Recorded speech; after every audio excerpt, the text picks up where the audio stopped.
ನಮಸ್ಕಾರ, ನೀವು ನೋಡ್ತಾ ಇದ್ದೀರಾ ನ್ಯೂಸ್ ಫಸ್ಟ್. ನಾನು ವಿದ್ಯಶ್ರೀ. ಯಶಸ್ಸು ಅನ್ನೋದು ಒಂದು ಗುರಿಯಲ್ಲ, ಅದು ಒಂದು ಜರ್ನಿ.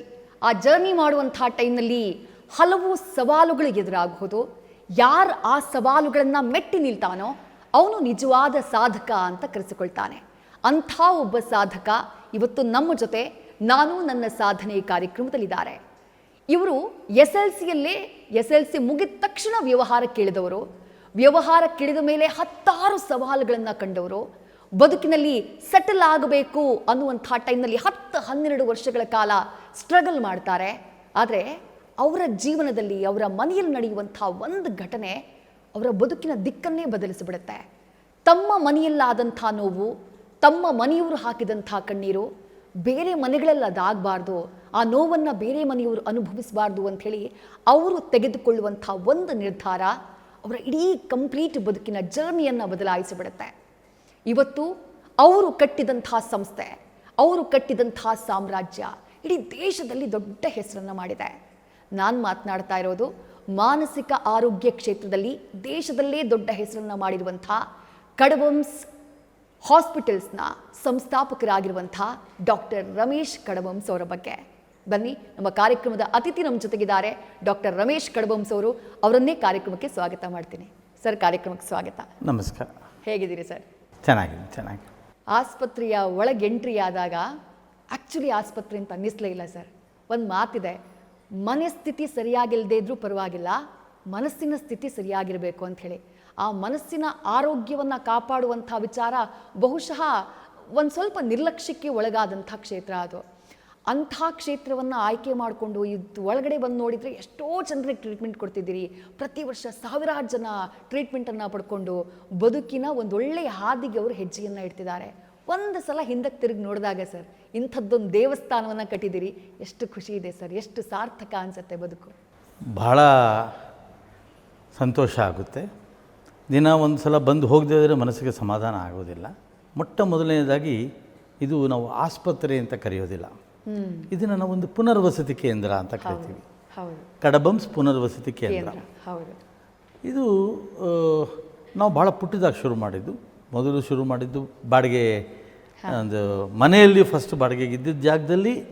ನಮ್ಮ ಒಂದು ಕನ್ಸ್ಟ್ರಕ್ಷನ್ ಇನ್ನೂ ಕಂಪ್ಲೀಟ್ ಆಗಿರಲಿಲ್ಲ. ನಾವು ಯಾವುದು 92 ನವಂಬರ್ ನಾವು ಇನಾಗ್ರೇಷನ್ ಆಗಿತ್ತು ಅವಾಗ. ಆ ಟೈಮಲ್ಲಿ ಮಾಡಿದಾಗ ಇನ್ನೂ ಸ್ವಲ್ಪ ಕೆಲಸ ಇತ್ತು, ಒಂದು 2-3 ತಿಂಗಳ ಕೆಲಸ ಇತ್ತು. ಅಂಥ ಟೈಮಲ್ಲಿ ನಮ್ಮ ಮನೆಯಲ್ಲೇ ನಾವೊಂದು 3 ಜನನ ಮನೆಯಲ್ಲೇ ಇರಿಸ್ಕೊಂಡು ನಾವು ಆರೈಕೆ ಮಾಡಿದ್ವಿ ನಾವು. ಅದಾದ ನಂತರ ನಾವು ಅಲ್ಲಿಗೆ ಶುರು ಮಾಡಿದ್ದು. ಒಂದು ಅಂತ ಶುರು ಮಾಡಿ ನಾವು ಇವತ್ತಿನ ದಿನ ಸಾವಿರಾರು ಜನ ಇದ್ದಾರೆ. ಆ್ಯಂಡ್ ಬಹಳ ಹೆಮ್ಮೆ ಪಡುವಂಥದ್ದೇನು ಅಂತಂದರೆ, ನೀವು ಹೇಳೋದಕ್ಕೆ ತಾವು ಹೇಳಿದ್ರಿ ಒಂದು ಮಾತು, ನಮ್ಮ ಮನೆಯಲ್ಲೇ ಇದು ಒಂದು ಇದಿತ್ತು ಅಂತ. ಖಂಡಿತವಾಗ್ಲೂ ನನ್ನ ತಂಗಿ ಒಬ್ಬಳಿದ್ದು ನಮ್ಮ ಮನೇಲಿ 4 ಜನ, 3 ಜನ ಹೆಣ್ಣುಮಕ್ಕಳು, ಒಬ್ಬನೇ ಗಂಡು ಹುಡುಗ. ಇಬ್ಬರು ಬಂದು ದೊಡ್ಡವರು ನನಗಿಂತ, ಇನ್ನೊಬ್ಬಳು ಬಂದು ಚಿಕ್ಕವಳು. ಅವಳೇ ಇವಳು ಬುದ್ಧಿಮಾಂದ್ಯತೆಯಾಗಿ ಇದ್ದವಳು. ನಾವು ಬಹಳ ಏನಂತೀರ ಇದೇನಲ್ಲ, ಏನು ಫೈನಾನ್ಷಿಯಲಿ ಭಾಳ ಹೆವಿಯಾಗಿದ್ವು ಅಂತಿಲ್ಲ, ಆದರೆ ತಕ್ಕ ಮಟ್ಟಿಗೆ ಚೆನ್ನಾಗಿದ್ವು ನಾವು ಅವಾಗ. ನಮ್ಮ ತಾಯಿಗೆ ನೋಡ್ಕೊಳಕ್ಕಾಗ್ತಾ ಇರಲ್ಲ ಅವಳನ್ನ. ಅಂದರೆ ವಯಸ್ಸಾಗ್ತಾ ಹೆಣ್ಮಕ್ಳು ವಯಸ್ಸಾಗ್ತಾ ನೋಡೋಕ್ಕೆ ಸ್ವಲ್ಪ ಕಷ್ಟ ಆಗ್ತಾಯಿತ್ತು. ಯಾವುದೇ ಜಾಗ ಅವಳು ಕರ್ಕೊಂಡೋಗಿ ಎಲ್ಲರೂ ಬಿಡೋಣ, ಇವ್ರನ್ನೆಲ್ಲರೂ ಒಂದು ಮದುವೆಗೆಲ್ಲರೂ ಕರ್ಕೊಂಡು ಹೋಗ್ಬೇಕಾದ್ರು ನಮ್ಮ ತಾಯಿನೆಲ್ಲರೂ ಕಳಿಸ್ಬೇಕು, ಮಾಡಬೇಕು, ಮತ್ತೊಂದು ಏನೂ ಸಿಗ್ತಾರೆ. ಇಂಥವ್ರು ನೋಡ್ಕೊಳ್ಳೋಕ್ಕೆ ಜನನೂ ಸಿಗ್ತಾ ಇರಲಿಲ್ಲ. ಈಗಿನ ಥರ ಏಜೆನ್ಸಿಗಳು ಇರಲಿಲ್ಲ, ಏನೂ ಇರಲಿಲ್ಲ, ಆ ಥರ ಸಿಗ್ತಾನೂ ಇರಲಿಲ್ಲ. ಅದನ್ನು ನೋಡ್ತಾ ಇದ್ದಾಗ ಭಾಳ ಕಷ್ಟ ಆಗ್ತಾಯಿತ್ತು ನಮಗಿಲ್ಲ ಅಂತೇನಿಲ್ಲ. ಅದೇ ಥರನೇ ನನ್ನ ಒಂದು ವ್ಯಾವಹಾರಿಕವಾಗಿ ಬರಬೇಕು. ನಾನು ಸ್ಟಾರ್ಟೆಡ್ ಮೈ ಕ್ಯಾರಿಯರ್ ವಿತ್, ನಾವೊಂದು ಹೊಸೈರಿ ಕಂಪ್ನಿಯಲ್ಲಿ ಒಂದು ಕೆಲಸಕ್ಕೆ ಅಂತಿದ್ದೆ. ಮತ್ತೊಂದು ನಾನು ಕೇಳಬೇಕು ಅಂದ್ಕೊಂಡೆ, ಜರ್ನಿ ಶುರುವಾಗಿ ಅಲ್ಲಿಂದ ಶುರುವಾಯಿತು. ಎಸ್.ಎಲ್.ಸಿಯಿಂದ ಆರಂಭ ಮಾಡಿ. ಎಸ್.ಎಲ್.ಸಿ ತಾವು ಹೇಳಿದ್ದೀನಿ ಕಂಪ್ಲೀಟ್ ಮಾಡಿದ್ದೀನಿ ಅಂತ, ಬಟ್ ಎಸ್.ಎಲ್.ಸಿ ನಾನು ಕಂಪ್ಲೀಟ್ ಮಾಡಿಲ್ಲ. ಎಸ್.ಎಲ್.ಸಿ ಕಂಪ್ಲೀಟು ಮಾಡಿಲ್ಲ. ಆದರೆ ಹೊಸೈರಿ ಕಂಪ್ನಿಯವರು ನಮ್ಮ ರಿಲೇಷನ್ಸ್ದೇ ಭಾಳ ಒಳ್ಳೆಯ ಬ್ರ್ಯಾಂಡು. ಅದರಲ್ಲಿ ನಾವು ಒಂದು ಮೊದಲು ಕೆಲಸಕ್ಕೆ ಅಂತ ನಾವು ಶುರು ಮಾಡಿದ್ದು. ನಾನು ಶುರು ಮಾಡಿದಾಗ ನನಗೆ ಮತ್ತೊಂದು ಏನಾದ್ರು ಒಂದು ಹಚ್ಚಿ ಮಾಡಬೇಕು, ಇನ್ನೂ ಒಂದ್ಸಲ ದೊಡ್ಡದಾಗಿ ಏನಾದ್ರು ಒಂದು ಮಾಡಬೇಕು ಅನ್ನೋದೊಂದು ಆಸೆ ಇತ್ತು ನಮಗೆ. ಆದರೆ ಅದಾದಮೇಲೆ ಏನು ಬಂತು, ನಮ್ದು ಯಾವುದೇ ಒಂದು 2-3 ನಾವು ಶುರು ಮಾಡೋದು ಯಾವುದು ಸಕ್ಸಸ್ ಆಗಲಿಲ್ಲ. ಈ ಟೆಂಪಲ್ ಹೌದೌದು, ಕರೆಕ್ಟ್. ಟೆಂಪಲ್ ರಮೇಶ್ ಅಂತಲೇ ಇವತ್ತಿಗೂ ಮೈಸೂರಲ್ಲಿ ಭಾಳ ಚಿರಪರಿಚಿತ ನಾನು. ಆ ಹೆಸರಿನ ಹಿಂದಿನ ಕತೆ ಏನು ಸರ್? ಅದು ಎಷ್ಟು ವರ್ಷಗಳ ಕಾಲ ಆ ಜರ್ನಿ? ಆಯ್ತದು 33ನೇ ಒಂದು 38 ಇಯರ್ಸ್ ಹಿಂದೆ. ಅದೇ ಟೆಂಪಲ್ ರಮೇಶ್ ಅಂತ. ಏನು ಕಾರಣ ಏನು ಅಂತಂದರೆ, ಆ ಹೊಸೈರಿ ಅದು ಬನಿಯನ್ ಕಂಪನಿ ಇತ್ತಲ್ಲ, ಅದರಲ್ಲಿ ಒಬ್ಬ ನಾನು ಸೇಲ್ಸ್ಮನ್ ಆಗಿದ್ದೆ ಓಕೆ. ಒಂದೇ ಅಂದರೆ SLC ಮುಗಿದ ತಕ್ಷಣ, ಅಂದರೆ SLC ಫೇಲ್ ಆಗಿ ಬಂದಾಗ ನಾನು ಒಂದು ಸೇರಿದ್ವು ನಾವು ಆ ಕಂಪನಿಯಿಂದ. ನಾವು ಒಂದು ಏಜೆನ್ಸಿ ಥರ ತೊಗೊಂಡಿದ್ದದು. ಏಜೆನ್ಸಿ ತೊಗೊಂಡಿದ್ರು. ಅದು ನಮ್ಮ ಸ್ವಂತ ರಿಲೇಷನ್ಸ್ದೇನೆ ಅದು. ನಮ್ಮ ಅಜ್ಜಿ, ನಮ್ಮ ತಂದೆ ತಾಯಿ ಇದ್ದಾರಲ್ಲ, ಅವ್ರ ತಾಯಿ ಮನೆ ಅದು. ಓಕೆ. ಅವರಿಂದನೇ ಬಂತು. ಆದರೆ ಆ ಬ್ರ್ಯಾಂಡೇ ಮೈಸೂರಲ್ಲಿ ಎಲ್ಲೂ ಇರಲಿಲ್ಲ.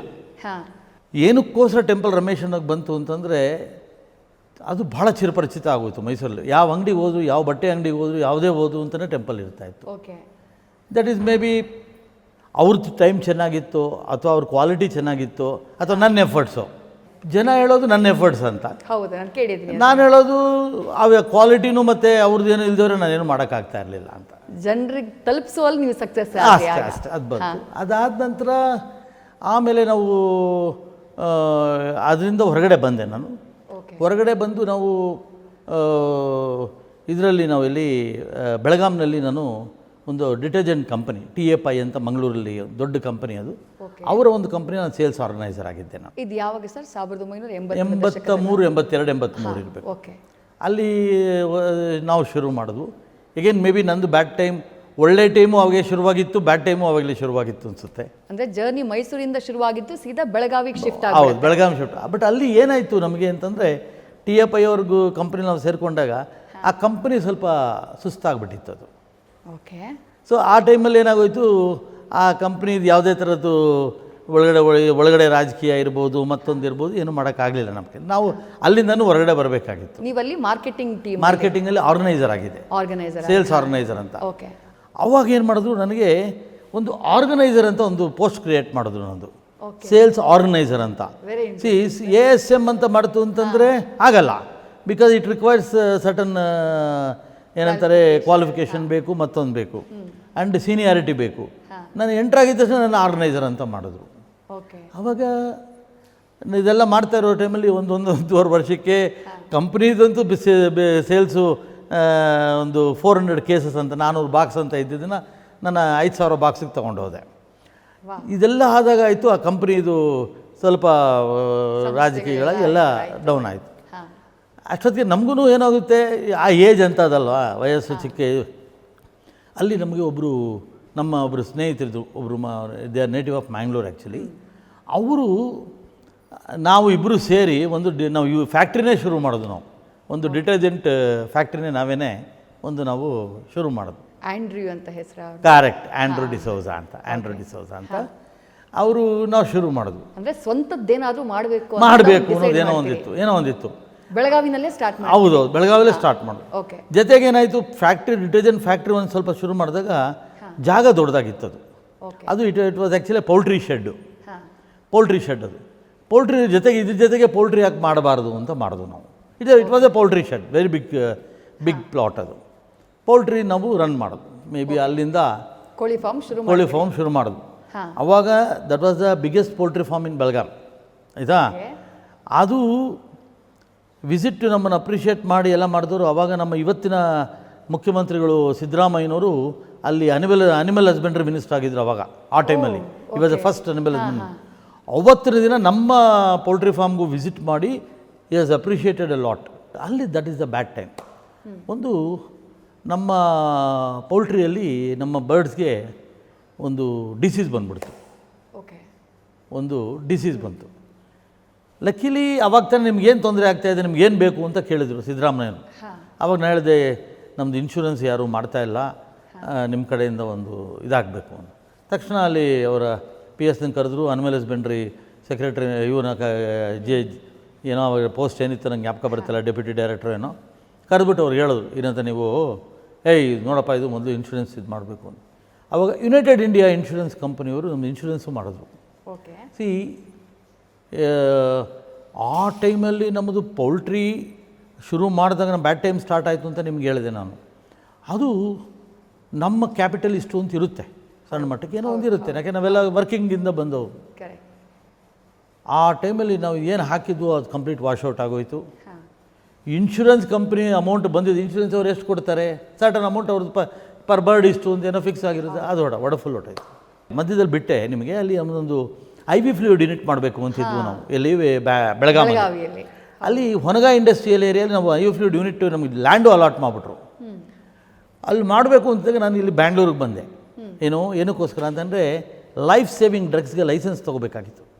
ಇಲ್ಲಿ ಬಂದೆ ತೊಗೊಂಡು ಅಲ್ಲಿ ತೊಗೊಳ್ಳೋಣ ಅಂತ ಬಂದು ಅವ್ರೇನು ಮಾಡಿಬಿಟ್ರು, ಆ ಟೈಮಲ್ಲಿ ಏನೋ ಒಂದು ಕಂಡೀಷನ್ ಇತ್ತು ಅವರಿಗೆ, ಬೆಳಗಾಮಲ್ಲಿಲ್ಲ, ಝೋನಲ್ ಮಾತ್ರ, ಝೋನಲ್ ಜಾಗಗಳು ಮಾತ್ರ ಕೊಡೋದು.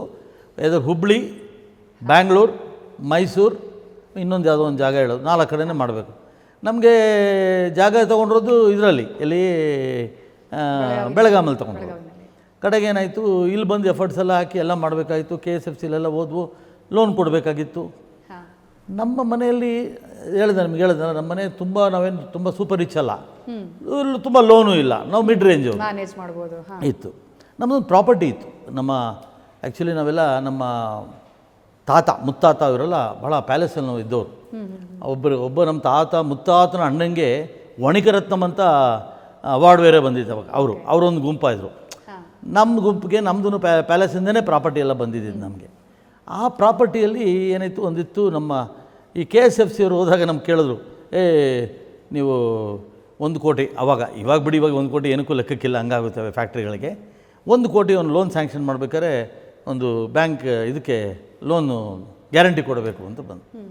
ಅವಾಗ ಏನಾಯಿತು, ನಾನು ನಮ್ಮ ತಂದೆಯವ್ರ ಹತ್ರ ಕೇಳಿದಾಗ ನಮ್ಮ ತಂದೆಗೆ ನನ್ನ ಮೇಲೆ ಧೈರ್ಯ ಇರಲಿಲ್ಲ. ಇರೋಪ್ಪ, ಇರೋದು ಒಂದು ಪ್ರಾಪರ್ಟಿ, ಅದನ್ನು ಕೊಟ್ಬಿಟ್ಟು ಅದನ್ನು ನೀನು ಹಾಳು ಮಾಡಿಬಿಡ್ತೀಯ, ಬೇಡ ಅಂತಂದ್ಬಿಟ್ಟು ಕೊಡಲ್ಲ ಅಂದ್ಬಿಟ್ರು. ಏನಿದು ನನ್ನ ಮೊಮ್ಮಗನಿಗೆ, ನಮ್ಮ ದೊಡ್ಡ ಮಗನಿಗೆ ಅಂತೀನಿ, ನನಗೆ ಮದುವೆಯಾಗಿ ಅವಾಗ 3 ವರ್ಷ ಆಗಿತ್ತು ಅಷ್ಟೇ. ಆ ಮೊಮ್ಮಗನ ಹೆಸರು ಬರೀತೀವಿ, ನೀವು ಕೊಡಲ್ಲ ಅಂತ ಅಂದ್ಬಿಟ್ಟಿದ್ರು. ಈಗೇನು I took it as A challenge. ನನಗೆ ಮೊದಲಿಂದನೂ ನಿಮ್ಗೆ ಹೇಳಿದ್ನಲ್ಲ, ಟೆಂಪಲ್ ರಮೇಶ್ ಅಂತ ಹೇಳಿದ್ರು ಅಂತ ಹೇಳಲ್ಲ, ಆ ವಯಸ್ಸಲ್ಲೇ ನಮ್ಗೆ ಸ್ವಲ್ಪ ನಂದು ಹಠ ಜಾಸ್ತಿ, ಏನೋ ಹಿಡಿದ್ರೆ ಮಾಡಲೇಬೇಕು ನಾನು ಅನ್ನೋ ಥರ ಒಂದು. ಇವರು ಯಾರು ನಮ್ಮ ಕೊಡಲ್ಲ ಅಂತಂದರು. ಏನು ಮಾಡಬೇಕು ಅನ್ನೋದೊಂದು ಆಲ್ಟ್ರೇಟ್ ಭಾಳ ಯೋಚನೆ ಮಾಡ್ತಾರೆ. ಇಲ್ಲಿ ನಮ್ಮದು ಇತ್ತು ಸಾಕಷ್ಟು, ನನ್ನ ಹೆಂಡತಿ ಹತ್ರ ಒಡವೆ ಚೆನ್ನಾಗಿತ್ತು, LIC ಬಾಂಡ್ಸ್ ಇತ್ತು, ಅದು ಇದೆಲ್ಲ ಇತ್ತು. ನಾವೇನು ಮಾಡಿದ್ವು, ಹಿಂಗೆ ಮಾತಾಡ್ತಾ ಇರ್ಬೇಕಾದ್ರೆ ನಮ್ಮದೇ ಒಂದು KSFC ಅವ್ರು ನಿಮ್ಗೆ ಬೇಕೇ ಬೇಕು ಮಾರ್ಜಿನ್, ನಿಮಗೆ ಸೆಕ್ಯೂರಿಟಿ ಕೊಡಬೇಕು ಅಂತಿದ್ದಾಗ ನಮ್ಮವರೇ ಒಬ್ಬರು, ನಮ್ಮ ಜನಾಂಗದವರೇ ಒಬ್ಬರು ನಮಗೆ ದೂರ ರಿಲೇಷನ್ ಚಂದ್ರಶೇಖರ್ ಶೆಟ್ಟಿ ಅಂತ ಇದ್ದರು. ಅವರು ನಾವು ಹೆಂಗಾರು ಮಾಡಿಕೊಡ್ತೀನಿ, ಇದು ಇಷ್ಟು 25-30% ಅವ್ರು ನೀವು ಮಾರ್ಜಿನ್ ಕೊಡಬೇಕು ಅಂತ ಅಂದ್ಬಿಟ್ಟು, ಏನೋ ಗ್ಯಾರಂಟಿ. ಆವಾಗ ನನಗೆ ಮನ್ಸಿಗೆ ಬಂದಿದ್ದೆ ನನ್ನ ತಂಗಿದು ಹೆಂಗೇನು ಒಂದು ಜಾಗ ತೊಗೊಂಡು ನಾವು, ಜಾಗನೇ ತಗೊಂಡು ಶೆಡ್ ಕಟ್ಟೋದು. ಶೆಡ್ ಪಕ್ಕದಲ್ಲಿ ಒಂದು ಮೆಂಟಲಿ ರಿಟೈರ್ಡ್ ಅವರಿಗೆ ಮಕ್ಕಳಿಗೆ ಒಂದು ಇದು ಮಾಡೋಣ, ಒಂದು 20-25 ಜನಕ್ಕೆ ಮಾಡೋಣ, ಮಾಡಿಬಿಟ್ಟು ಅದೇ ಬಿಲ್ಡಿಂಗ್ನೇ ಇವರಿಗೆ ಸೆಕ್ಯೂರಿಟಿ ಕೊಡೋಣ ಅಂತ ಮಾಡಿದೆ. ನಿಮ್ಗೆ ಅರ್ಥ ಆಯ್ತಾ? ಇದು ಅಂದರೆ ಅವ್ರು ಮಾರ್ಜಿನ್ ಬೇಕು, ನನಗೆ ಕೆಲಸ ಆಗಬೇಕು, ಜನಕ್ಕೆ ಉಪಯೋಗ ಆಗಬೇಕು, 3 in 1 ಅಂತ ತೊಗೊಂಡ್ಬಿಟ್ಟು ನಾನು ಮಾಡಿದೆ. ನಾನು ಅಗೇನ್ ಬ್ಯಾಡ್ ಟೈಮ್. ಆ ಟೈಮಲ್ಲಿ ಜಾಗನೂ ನಮ್ಮದು ಇಟ್ ವಾಸ್ ಅಕ್ವೈರ್ಡ್ ಬೈ ಇವರು, ಆ ಗಾಲ್ಫ್ದೊಂದಿದೆ ಅಲ್ಲಿ ಬಿಡದಿ ಹತ್ರ ಗಾಲ್ಫ್ ಅಕ್ವೈರ್ ಆಯಿತು. ಅಲ್ಲಿಂದ ಸ್ವಲ್ಪ ದುಡ್ಡು ಬಂತು ನಮಗೆ. ಆಮೇಲೆ ನಾವು ಕೋಣನಕುಂಟೆ ಕ್ರಾಸಲ್ಲಿ ಬಾಡಿಗೆಗೆ ತೊಗೊಂಡು ನಾವು. ಆವಾಗ IV ಫ್ಲೂಯಿಡ್ ಯೂನಿಟ್ ಎಂಟ್ರ್ ಆಗಬೇಕು ಅಂತಿದ್ದಾಗ that was monopolise by mainly Jains, this Marwari Jains ಅಂತ ಅವರು. ನಮ್ಮದು ಇಂಟ್ರೆಸ್ಟು, ಸರ್ವೀಸು, ರೆಂಟು ಎಲ್ಲ ಸೇರಿಸ್ಬಿಟ್ಟು ನಮ್ಮದೆಲ್ಲ ಒಂದು ಪ್ರಾಡಕ್ಟ್ ನಮ್ಮದು ತೆಗಿಬೇಕಾದ್ರೆ ನಮ್ಮದು ಮ್ಯಾನುಫ್ಯಾಕ್ಚರಿಂಗ್ ಕಾಸ್ಟ್ ಬಂದು ಅವ್ರ ಸೆಲ್ಲಿಂಗ್ ಕಾಸ್ಟ್ ಆಗಿಬಿಟ್ಟಿತ್ತು. ಸೊ ಅದು ಆಗಲ್ಲ ಅಂತ ಆಯಿತು. So that's what I told you. ನಾನು ನಿಮ್ಗೆ ಹೇಳಿದ್ದು ಬ್ಯಾಡ್ ಟೈಮ್ ಅನ್ನೋದು ಹೆಂಗೆ ಶುರುವಾಗುತ್ತೆ, ಒಳ್ಳೆ ಟೈಮ್ ಬಂದಾಗ ಹೆಂಗೆ ಶುರುವಾಗುತ್ತೆ ಅನ್ನೋದು. ಅದು ಬಂದಾಗ ಏನಾಯಿತು, ನಂದು ಸರಿ ಅದನ್ನು ಡ್ರಾಪ್ ಮಾಡೋದು. ನಾವು ಬಾಡಿಗೆ ಏನು ಜಾಗ ತೊಗೊಂಡು ಒಂದು 15 ವರ್ಷ ಬಾಡಿಗೆಗೆ ತೊಗೊಂಡು ಹನುಮಂತರಾಜು ಅಂತ ಒಂದು ಸೌದಾಮಣಿ ಕಲ್ಯಾಣ ಮಂಟಪ ಇದೆ, ಅವ್ರದ್ದು ಜಾಗದಲ್ಲೇ ನಾವು ಬಿಲ್ಡ್ ಟು ಸುಟ್ ಅಂತೇಳಿ ಒಂದು 15 years ಲೀಸ್ ತೊಗೊಂಡು ನಾವು. ಬೀಳ್ತಾನೆ ಇದೆ, ಅದು ಬಿಡ್ತಾ ಇಲ್ಲ. ಮಾಡಿಲ್ಲ. ಇದನ್ನು ನಾವು ನಮ್ಮ ಒಂದು ಅನಾಲಿಸಿಸ್ ಏನಂತಾರೆ, ಮಾರ್ಕೆಟಿಂಗ್ ನಾವು ಸ್ಟಡಿ ಮಾಡಬೇಕು ಅಂತಿದ್ದಾಗ nowhere in the history of India, not forget about Bangalore, Karnataka, Mysuru, ಎಲ್ಲೂ ನಾವು ಪ್ರಾಡಕ್ಟ್ನ ಸೇಲ್ ಮಾಡೋ ಥರ ಹೋರ್ಡಿಂಗ್ಸ್ ಹಾಕಿದ್ದೆ ನಾನು ಅವಾಗಲ. ಇಲ್ಲಿ ವಿಕ್ಟೋರಿಯಾ ಹಾಸ್ಪಿಟ್ಲ್ ಹತ್ರ, ಟೌನ್ ಹಾಲ್ ಹತ್ರ mentally retarded home away from home ಅಂತ ಒಂದು ಹಾಕಿದ್ವಿ ನಾವು. ಓಕೆ. ಅದನ್ನು ಮಾಡಿದ್ವು. ಪ್ರೊಫೆಷ್ನಲ್ ಸಪೋರ್ಟ್ ಕೊಡ್ತಾ ಇಲ್ಲ. ಇದು ನಾನ್ ಪ್ರೊಫೆಷ್ನಲ್ಲು. ನಾನು ನಿಮ್ಮ ಹತ್ರ ಹೇಳಿದೆ, ಇನ್ನೂ ಜನಕ್ಕೆ ಗೊತ್ತಿಲ್ಲ ನಾನು SLC ಫೇಲ್ ಅಂತ. ನಿಮ್ಮ ಚಾನಲ್ ಮುಖಾಂತರ ಗೊತ್ತಾಗುತ್ತೆ ಅಷ್ಟೇ ಇವಾಗ. ನಾನು ಅದೇ ಅಂದ್ಕೊಂಡೆ ಸರ್, ಧೈರ್ಯ ಹೆಂಗೆ ಬಂತು ನಿಮಗೆ ಅಂತ. ಯಾಕಂದರೆ ಪ್ರೊಫೆಷ್ನಲ್ ಆಗಿ ಒಂದು ತಜ್ಞತೆ ಬೇಕು, ಎಕ್ಸ್ಪರ್ಟೈಸ್ ಬೇಕು, ಅದನ್ನು ಮಾಡಬೇಕು ಅಂದರೆ. ಬಟ್ ನೀವು ಡಿಸೈಡ್ ಮಾಡ್ತೀರಿ ಮಾಡಬೇಕು ಅಂಥೇಳಿ. ಫಸ್ಟ್ ಆಫ್ ಆಲ್ ನನಗೆ ಡೌಟ್ ಇರೋದೇನು ಅಂದರೆ, ಈಗ ಒಂದು ಸ್ವಲ್ಪ ಪ್ರಾಮುಖ್ಯತೆ ಇದೆ ಮಾನಸಿಕ ಆರೋಗ್ಯಕ್ಕೆ ಸಂಬಂಧಪಟ್ಟ ಹಾಗೆ, ಎಲ್ರಿಗೂ ಒಂದು ನಾಲೆಡ್ಜ್ ಇದೆ. ಬಟ್ ಆಗಿನ ಕಾಲಕ್ಕೆ ಬಹುಶಃ ಅದು ಯಾರೂ ಟಚ್ ಮಾಡದೇ ಇರುವಂಥ ಜಾಗ, ಅಥವಾ ಅವರನ್ನು ಒಂದು ನಾರ್ಮಲಾಗಿ ಟ್ರೀಟ್ ಮಾಡೋದಕ್ಕೂ ಹಿಂಜರಿಕೆ ಪಡ್ತಾ ಇದ್ದಂತಹ ಕಾಲಘಟ್ಟ ಅದು. ಅಂಥ ಕಾಲಘಟ್ಟದಲ್ಲಿ ಅದನ್ನೇ ಮಾಡಬೇಕು ಅಂತ ಹಠಕ್ಕೆ ಬೀಳ್ತೀರಿ, ಮಾಡ್ತೀರಿ ಕೂಡ. ಎಷ್ಟು ಚಾಲೆಂಜಿಂಗ್ ಆಗಿತ್ತು ಅದನ್ನು ಅಂತ ಹೇಳಿ. ಅವಾಗ ನಾವು ಮಾಡಿದಾಗ ಏನಾಗುತ್ತೆ, ಒಂದು ನೀವು ಹೇಳ್ದಂಗೆ ನಾನು 4 ಹೇಳಿದೆ. ಸಕ್ಸಸ್ಸು ಹೇಳಿದೆ, ಫೈಲ್ಯೂರು ಹೇಳಿದೆ. ಸಕ್ಸಸ್ ಹೇಳಿದೆ, ಫೈಲ್ಯೂರ್ ಹೇಳಿದೆ.